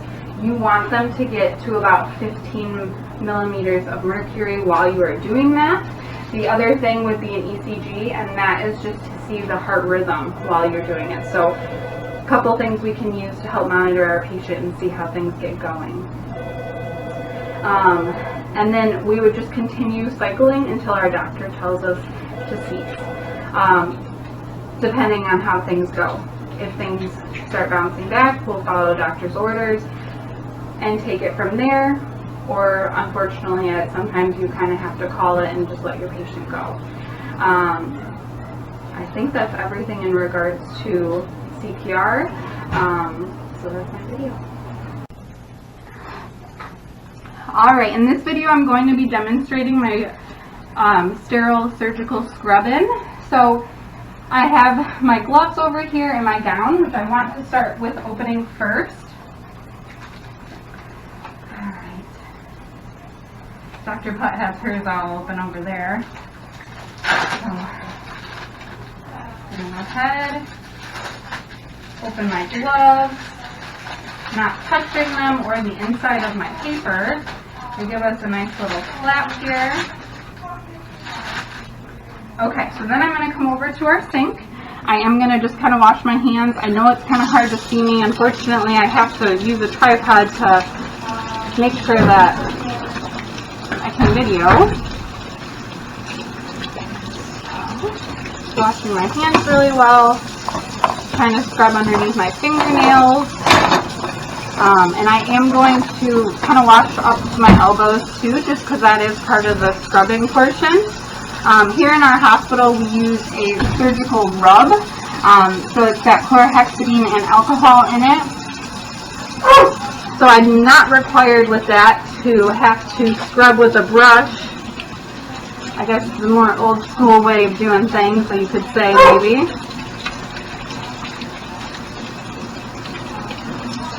Alright, and before I started all of this, I did take off all of my jewelry as far as my ring. I took off my watch. I didn't have any bracelets, but that would want to come off. I don't have any paint on my fingernails, which can also harbor bacteria. So just got all of that so I can have a nice clean surface here from scrubbing it. Okay.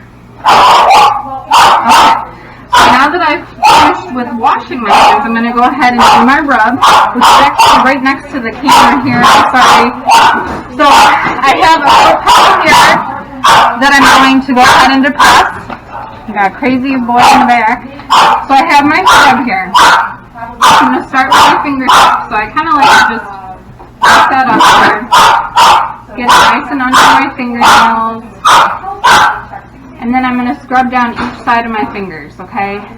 So, scrubbing. When you're using a scrub brush, I think it's about 10 times that you want to scrub down on each surface.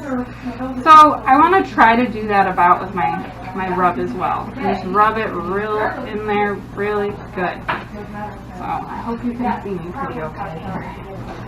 It looked like it was going to work. So starting again at those fingertips, working my way down. Got a big glob right there. I'd like to pull down. Pulling down, and then I'm going to work down towards my elbows.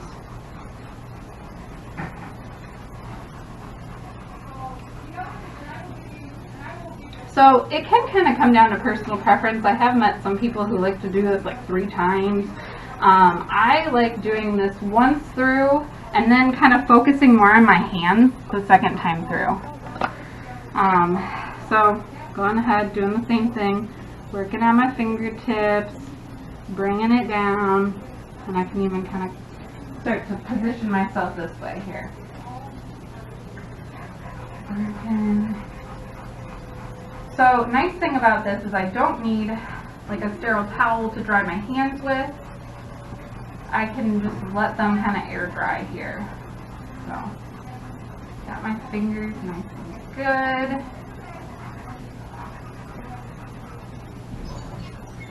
Hello. Hello. We're videoing right now, just so you know. Hello. This is Leah. I'm trying not to touch anything. You're fine. Where would the glucometer be at? Glucometer would probably be either in the drawer or in that little bin right there, that white bin. Okay, so now my hands are nice and dry, nice and scrubbed up, so I'm going for my gown.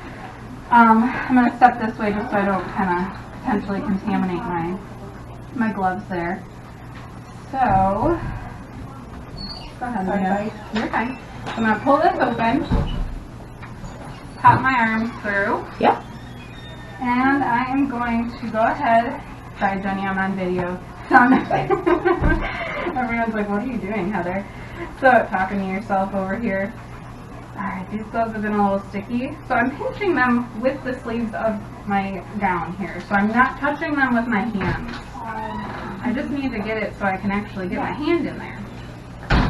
I like starting with my left hand, I've found, because I am right hand dominant. So it just seems to work best for me this way. Sometimes this can be a tricky part. Trying to maneuver my fingers in there, but they don't have to be perfect. I can situate all of that when I'm done. So I'm going to go ahead now. I got some fingers. I'm going to stick those into my little flap, so I'm not touching the outside. That will become the inside. I'm creating this little pocket here. I'm going to try to make it so my hand can get in there again. How you doing? Good, we're doing a video right now. You going in, are you? I'm going in. Alright. I'm pulling this over.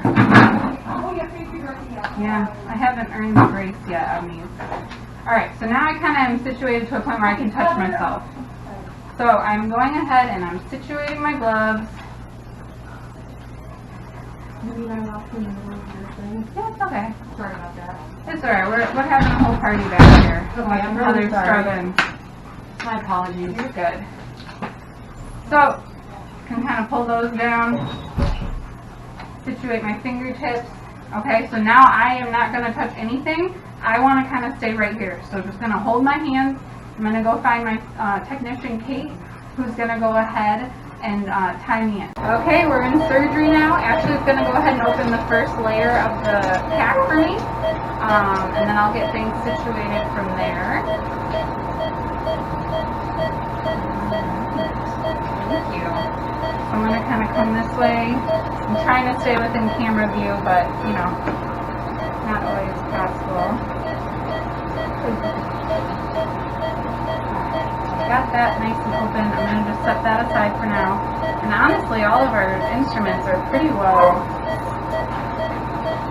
stationed here. I'm going to drop your... Thank you. I was going to say, I will need that. Right there. Why don't I start with that first? So I have my blade handle. I'm going to go ahead and find my needle holder. And I'm going to go ahead and grab my blade. Hope you can see. So I got it. I'm just going to slide that on there. Trying to stay... Alright, got it locked and loaded, ready to go for my doctor. And next thing, I'm just going to go ahead and drape my patient.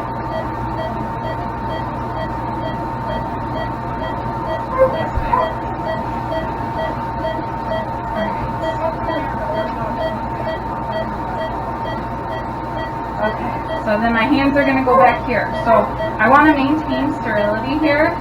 There's almost like a little invisible box in my chest. I don't want to go below the table or up above my shoulders at all because that would be considered unsterile. So I kind of just sit here like this until I'm directed to do something. If I were to crack open a glove, I would want to remove that glove and then open glove on that hand. If I drop an instrument or the doctor drops an instrument, we just leave it and let our circulating nurse go ahead and take care of that for us and, you know, replenish it if we need it. So I'm ready for you, Dr. Clyde. Let's get going. All right. Good afternoon. We're doing a neuter on this little guy. His name's Franklin today.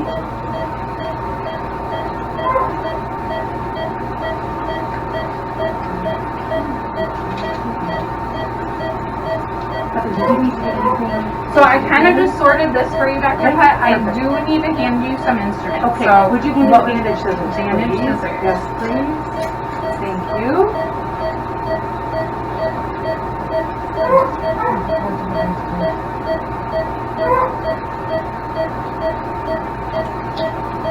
And I need towel clamps,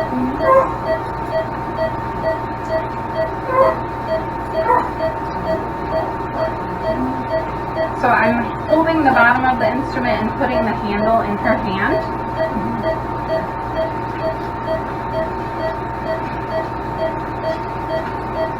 Alright, I will also need our scalpel blade, please, Heather. okay, so I'm holding this kind of inwards. Thank you very much. You did great.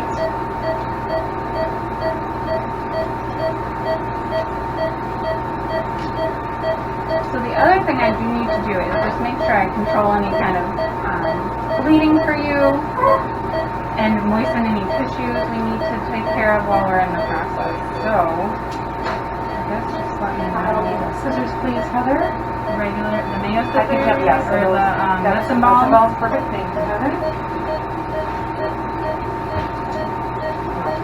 Yeah, you can go ahead. I'm gonna just grab some of this Yes, I have you can ready. actually, if you would like to. Just gonna blot that for you. Perfect. Thank you. And I can just set that there. Kate, do you mind getting me a little bit of sterile saline for a little bit of a moistening for this guy here? So you want to blot just on right Yeah, here. here. That's good. Thank you. Mm-hmm. And then Sorry, I I will don't make know. suture cleans. Oh. You'll keep this. Okay, so go ahead and do that first. Yeah.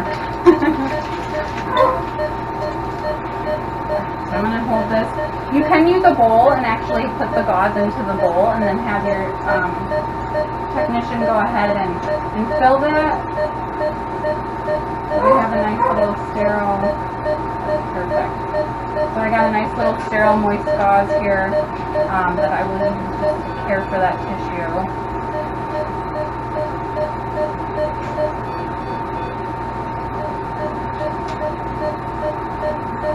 And I'm more concerned about the tissue that's going to be staying with the patient than the tissue that we're removing. So, just a little dab there.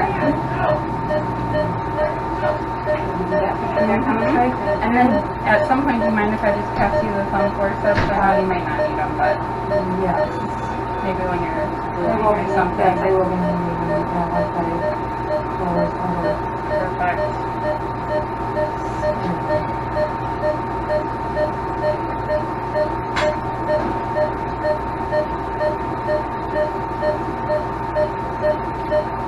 Sneak over here and make sure I covered all my bases.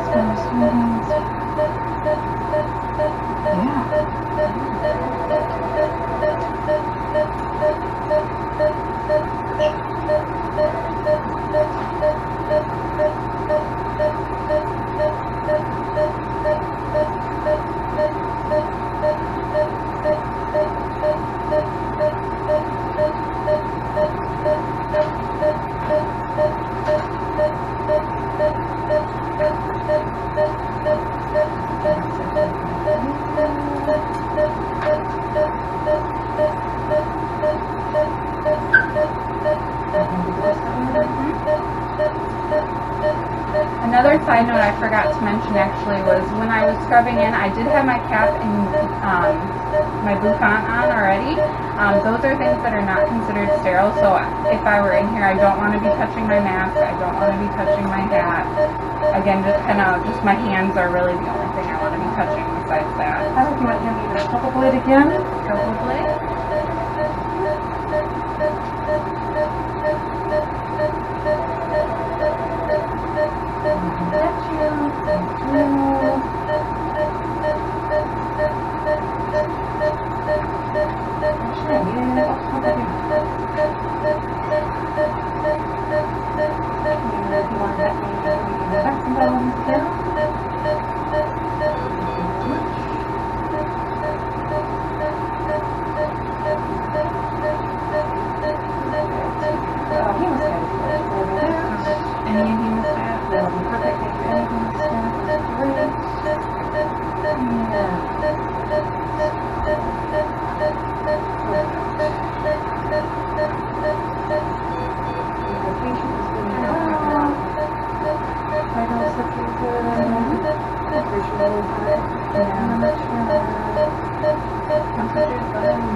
so efficient though. Every day. Heather's amazing. Every day.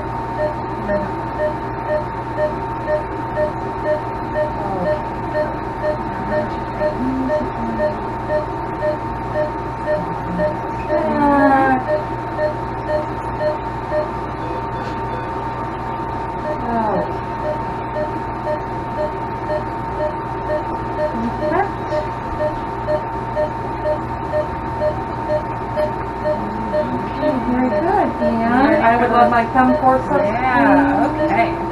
Thank you. So that's kind of everything as far as my duties is helping her, you know, just making sure I'm giving her, you know, what she needs, helping hold any instruments I need to. In the last procedure I was with her, you know, she was doing a gastropexy, so I had to help kind of hold the abdomen open. So, you know, just I'm here to help with the doctor and doing whatever she needs in the sterile field, basically, while I'm a scrub assistant. So, camera. All right, thanks, Dr. Black. Hi, Dr. Black. In this video, I'm just showing you I'm participating in a canine neuter. So we have Murphy McMurphy here on the table. He's all prepped and ready for surgery. Dr. Putt, who is one of my preceptors, is scrubbing in right now. And then Kate is the technician who is filming me briefly right now. So this is our canine neuter I'm participating in. All right, this is my canine spay that I helped assist with. Kind of got carried away with things, so we're in recovery phase right now. But this was the canine spay that I was helping monitor today. All right, we just finished up with a kitty neuter over here. So we got Randy down here. Dr. Putt's here with me. This is one of my preceptors over here. She's been helping me so much with everything. And then down here on the table, I'm just going to flip this around. We have little Randy, and I'll show you just for proof our little kitty neuter. All right, today we are getting ready here for a cat spay. We got Zoe here. Dr. Putt is getting ready to come on in, so we're going to be sitting here. Kate is the technician who's filming me right now, but she's helping me monitor this patient. So this is our cat spay for today. All right, in this video I'm going to demonstrate cleaning the surgical suite. I am going to be kind of brief, and I won't show you the entire thing just so I don't bore you and waste your time too much, but I do want to show that I am capable and understand what I'm doing. So what is going to happen, or what has already happened, I should say, is I have moved some of our stuff out of here. We typically keep some mats on the ground. We have a blanket warmer, things like that I'm able to move out of here easily. That just kind of helps me with the cleaning process. I'm going to start from the top and work my way down. So what I do need here is my cleaner. I do need to keep in mind the contact time, which for this one is 1 minute, and I have a clean lint-free cloth. What I'm going to do is start with our lights here. Reasoning behind starting up is so that way I'm not contaminating anything down below with wiping everything down onto it. So I'm going to go ahead and do that. And typically, because I know that I have to wait a little bit, I like to spray my stuff down. So I'm just going to go ahead and do that.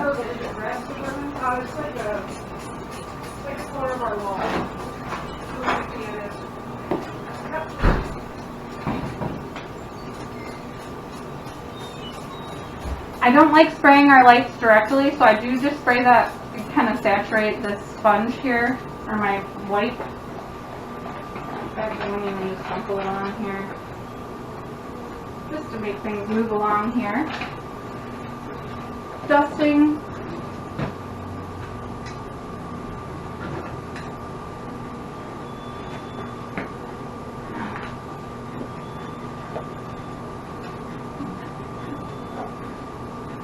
Those.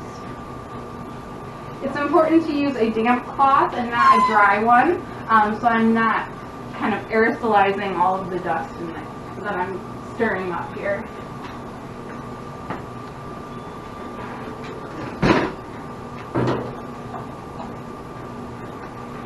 Making sure to get where you've touched really well, to disinfect as well, but also removing the dust particles.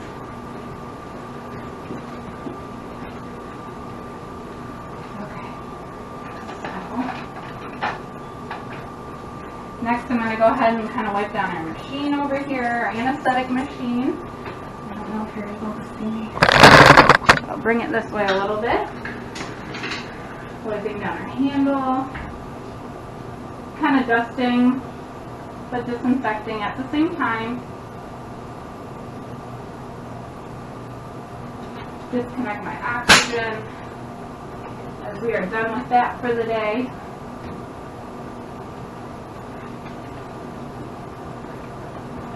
Just wiping everything down. As I go through things, I do switch sides on my cloth to not continually be wiping the same debris around. Just a little more clean that way.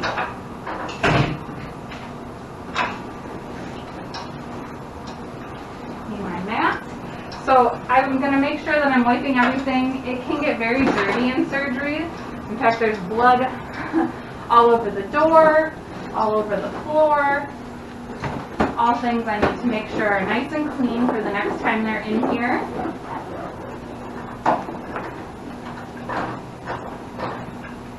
Wiping my mat.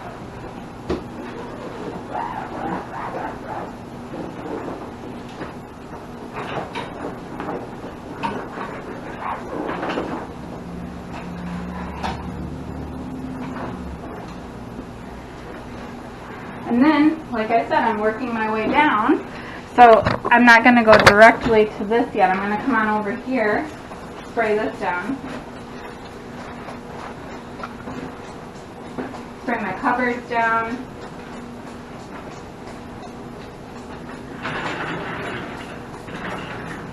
a lot of blood over here. I'm going to let that sit for a minute. And then after I'm finished wiping everything down, I do want to vacuum and mop in here. Important things in regards to that are using a different mop bucket, mop head and bucket from what we use in the rest of the hospital. We use it exclusively just for this room. So cleaning the floor really well, and wiping down everything, replacing our garbage bags, and then also making sure our biohazard bag is taken out. And we keep these in the freezer until they come and pick them up. I can wipe down a few more things here. Again, I'm trying not to go over on time too much here. But we're going to go ahead and wipe these down.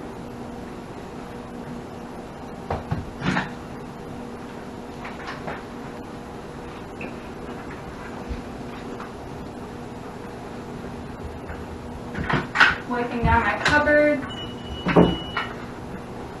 Going a little faster than normal. Again, trying to get everything in, but not go over on time too much.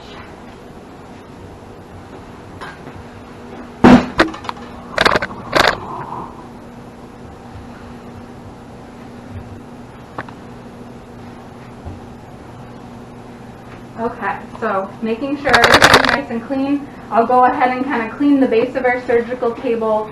The next step would be vacuuming and then mopping. Okay, the other thing that I forgot to mention too, I'm going to bring you over this way, is I did wipe down all of our leads. So making sure that our patients' leads are nice and wiped down, wiping down our table, which I did briefly over here, wiping down my anesthetic machine, wiping our hot warm blanket, everything over here as well, okay? Cleaning things like this lovely blood over here, all of that to clean our anesthetic suite. All right, this is our finished product here. Nice and clean and ready for tomorrow's surgeries. Hi, Dr. Black, it's Heather Lieberman here. I'm going to demonstrate doing a little instrument cleanup here. So here in our office, I know we're not supposed to say this, but we don't use distilled water for cleaning our instruments, although I will say we are supposed to be using distilled water, and that helps with preventing any kind of scale buildup on the instruments over time. So what I have here in the sink is I do have some water, cold water. You don't want to use warm because that coagulates some of the tissue and blood onto the instruments. I have a little bit of an instrument cleaner with lubricant in there with them, and then I'm going to scrub them up. I like to use gloves. It just makes me feel a little more clean. I'm going to go ahead and scrub away from myself, making sure I cover all the surfaces. In the little box locks, a lot of times blood and debris will get stuck in there, so making sure I get my scrub in there. And just kind of go ahead and scrub these guys up. I normally will just go through and scrub my instruments first before I put them into my ultrasonic cleaner. Trying to make sure you can see me scrubbing.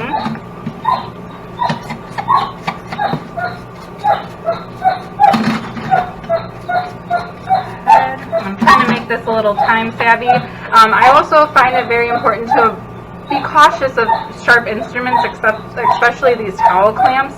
There have been many times where I've poked myself on those, so that's always something to be aware of. And if there's any kind of scalpel blades in there, making sure that the blade has been taken off, there's no suture entangled in anything. So just being mindful of any kind of sharp objects that you can hurt yourself on while you're scrubbing. Alright, so from here, I do give them a little bit of a rinse. Again, all of this should be done with distilled water. And rinse them. Place them here in my ultrasonic cleaner. An acceptable amount of time is anywhere from about 5 minutes. I generally typically do it for about 10. So I'm going to go ahead and put them in there. Show you that. Now over here I do have some instruments that I already pulled out. So what I do is I do kind of set them with their locks open, ratchets undone. Same for all of those processes. I want everything nice and open, and I go ahead and spray them with my lube.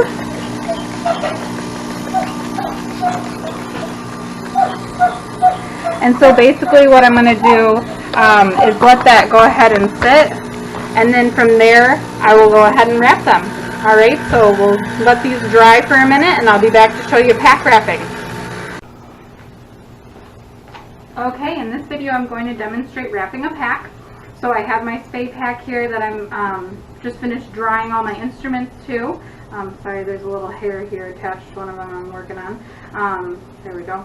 So what I have here is my drape, some gauze, all my instruments, a sterile strip so that way we know it was actually sterilized when we open up the pack.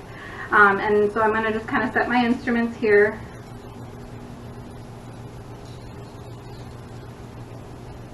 Go ahead. Making sure not to lock any of the ratchets in place when I'm doing this.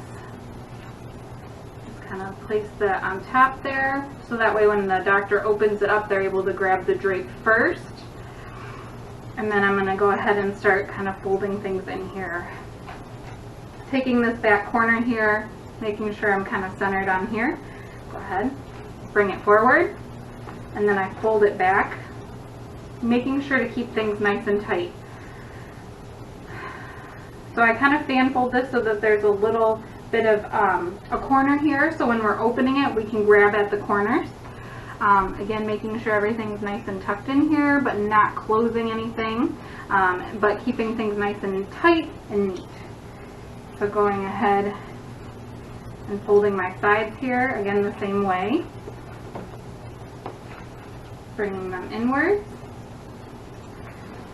Do a little bit of a rotation there, and then my last one I fold into like a triangle-ish shape, pulling that forward and tucking it under. Making sure it's a nice neat kind of a tuck, not just crumbling it up under there. And then since it is a surgical pack, it does need to be double wrapped. So again, the same process. Making sure there's my corners for them to grab onto as we're opening them. Pulling nice and tightly here.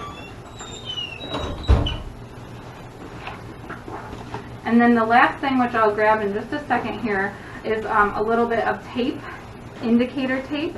Not just plain old masking tape, although it somewhat kind of looks like it. You can tell that it isn't that though because it has little lines on it which turn black when it's done being sterilized. So I will go ahead and rip that. I do make a little bit of a tab so we're able to grab at that. Wrap it around my pack. And then what I label it, I like to label it with my Sharpie here. So it's a GSP is what we call it here in the hospital, so a general surgical pack, or general spay pack is how I kind of learned because it has a spay hook in it. I'm going to put today's date and then my initials. So that's my finished product that I would then take over to the autoclave for autoclaving and sterilization. And that's how to wrap a pack. Alright, in this video I'm demonstrating how to fold a surgical gown. So I have my supplies here. I have my sterile indicator tape, my sterile strip, and my pack wrap. I'm just going to kind of set those aside for a second while I'm wrapping. Okay, so I thoroughly inspected this for any kind of tears or holes before I go ahead and do this. So I'm just making sure there's no holes in anything. Ooh, that's okay. And so I make sure that it is right side out, just as if they were about to put it on. I take the neck collar here and kind of fold that in together. And then I take the armpit area of the gown and kind of pull those out. Alright, from here I'm going to go ahead and lay that down on the table, kind of straighten everything out. And we're going to do some fan folding. I like to make sure that all of my little ties are nice and tucked in here. So I go ahead and fan fold my gown. And then I go ahead and fan fold long ways here. Trying to make it nice and neat, straightening things as needed. And then I put my ties kind of on the top there because that is what my surgeon is going to pick up to be able to put the gown on. And then from there I wrap it just like a pack because it is not, our surgical packs we double wrap, our surgical gowns are single wrapped. So I go ahead and I put my sterile strip there on the bottom. And then again just kind of do my wrapping here. Which one was it? And then Scout. going like such. Come here. I want to watch her walk a little bit. Let me close And the then door. go ahead and finish my wrap up here.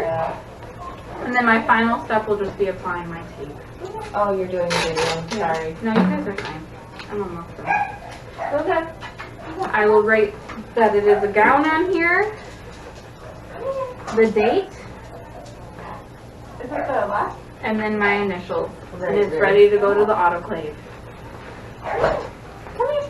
Alright, in this video we're going to be talking about the autoclave. So this is where our instruments become sterilized so we can use them for surgery. Ideal proper timing for this is about 13 minutes once it reaches the temperature we need, which is about 250 degrees Fahrenheit or 121 degrees Celsius.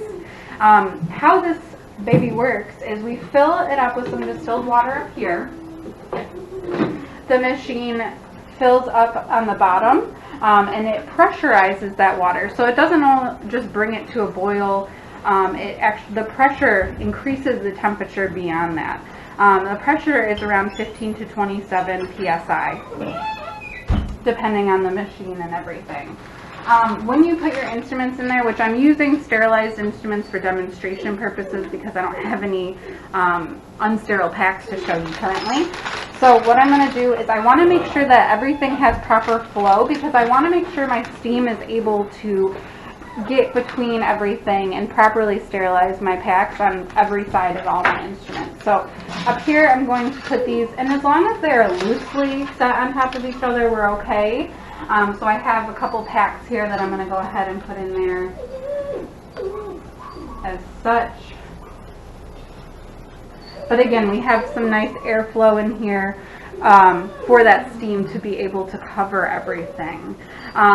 what we have to know that these packs are truly sterilized is inside, like when I was wrapping my pack earlier, we put a steam indicator stick in there. That indicator strip actually tells us that it reached the proper temperature for sterilization. The tape we put on the outside is more of a handy tool to know that this pack is sterile, because we can't just see that the strip is sterile on the inside. So this doesn't tell us that it actually reached the proper temperature. It just shows us that it was exposed to steam sterilization. For maintenance for our machine, so we have this cleaner here. We actually dilute this down in some distilled water. We have to completely drain this. So there is a little, right here.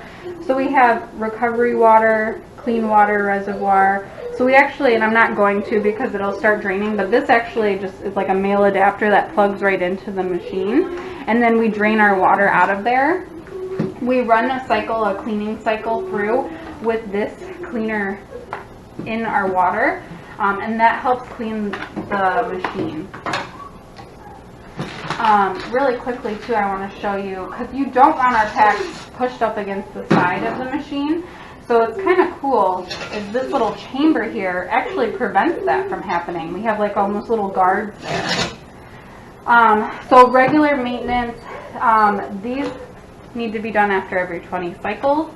The cool thing about it, which is actually telling us right now, so that's even better, is it's saying cleaning needed. If you can read that on my little screen there. It flashes across every now and then. There it is. So it indicates to us, hey, this machine needs some attention. So we are going to have to do that here shortly, but I will save you the pain of watching that whole process because it is a little lengthy. So again, these packs were sterilized already. Ideally the 13 minutes time, 250 degrees Fahrenheit, the whole 15 to 27 psi for these guys. When our like setting it up, so basically I'm going to go ahead and close it. Again, I'm not going to really start this because these packs are already sterilized. On here we have different kind of options for programs that is set here. There is a spot for special settings too. That's where you could do a flash sterilization for a dropped instrument in surgery. Although we rarely do that because we try to keep backups instead of having to do that. So for packs, we're dealing with wrapped fabric packs. Those tend to take or need a little bit longer of a sterilization time than pouches. Okay, so yes, I know I showed before that, but I'm kind of just trying to demonstrate like ways you could set it up. So for this, you know, I would put these two guys in here. Again, I don't want to shove them or cram anything in here. I would close my autoclave, I would hit packs, and then I would hit I would hit start. Obviously, I have to hit power beforehand to get the machine on and ready to go. When the cycle has completed, I want to open my door, and I want to let it crack and aerate. I want to let some of that steam come out because otherwise you're dealing with soggy packs, which could compromise the sterility of our packs. It also can cause rusting on our instruments, and we don't want that. So letting it breathe for about 20 minutes, and then we can take them out, let it open completely. Always be careful because it can be very hot. So I'm going to go ahead and show you my steam indicator strip here, making sure, improving that my pack is sterile. We're going to come over here to this table. I'm sorry, sometimes I feel like I'm filming Cloverfield and you're getting nauseous on the other end. So I'm not going to do, here, we're going to go like this. I'm not going to do a super proper opening of this pack. I'll try my best doing this one-handed. And plus I'm more interested in showing you what I'm talking about as far as my sterile strip. So opening my layers. And here is my sterile strip. And it says, okay, you are all set. This pack is sterile, so it's ready to go. And that's what we want to see with every pack that we open for our surgical patients, for our surgical gowns. And that's how we know. And then actually coming back over here, just a quick little brief touch on things too, is on our pouches, This will turn a darker color when it has been steam processed. When it is gas processed, we're looking more at this circle, so we don't really worry about that because we don't even have a gas sterilizer here in our clinic. And these are also ones that you want to slightly crack the door for, because otherwise this becomes very brittle and can be damaged easily in storage. In storage purposes too, really quickly, I have some people in surgery right now. I don't want to interrupt, but we do have, similar to this cabinet down here, doors. We want to keep all of our packs protected because that helps maintain that sterility. We're not accumulating dust, bacteria, microorganisms on those packs, so that helps with that. And we have that in our surgical suite over there, and that is where we keep our packs to stay safe and clean. So I think that's everything I need to talk to you about as far as packs and my autoclave over here. So thanks for watching. Alright, in this video I'm demonstrating how to remove sutures from a patient. A lot of times at our clinic we use a lot of gluture, so a lot of our incisions are actually sealed up that way. So we're just doing a quick little dummy teach on little Skippy here.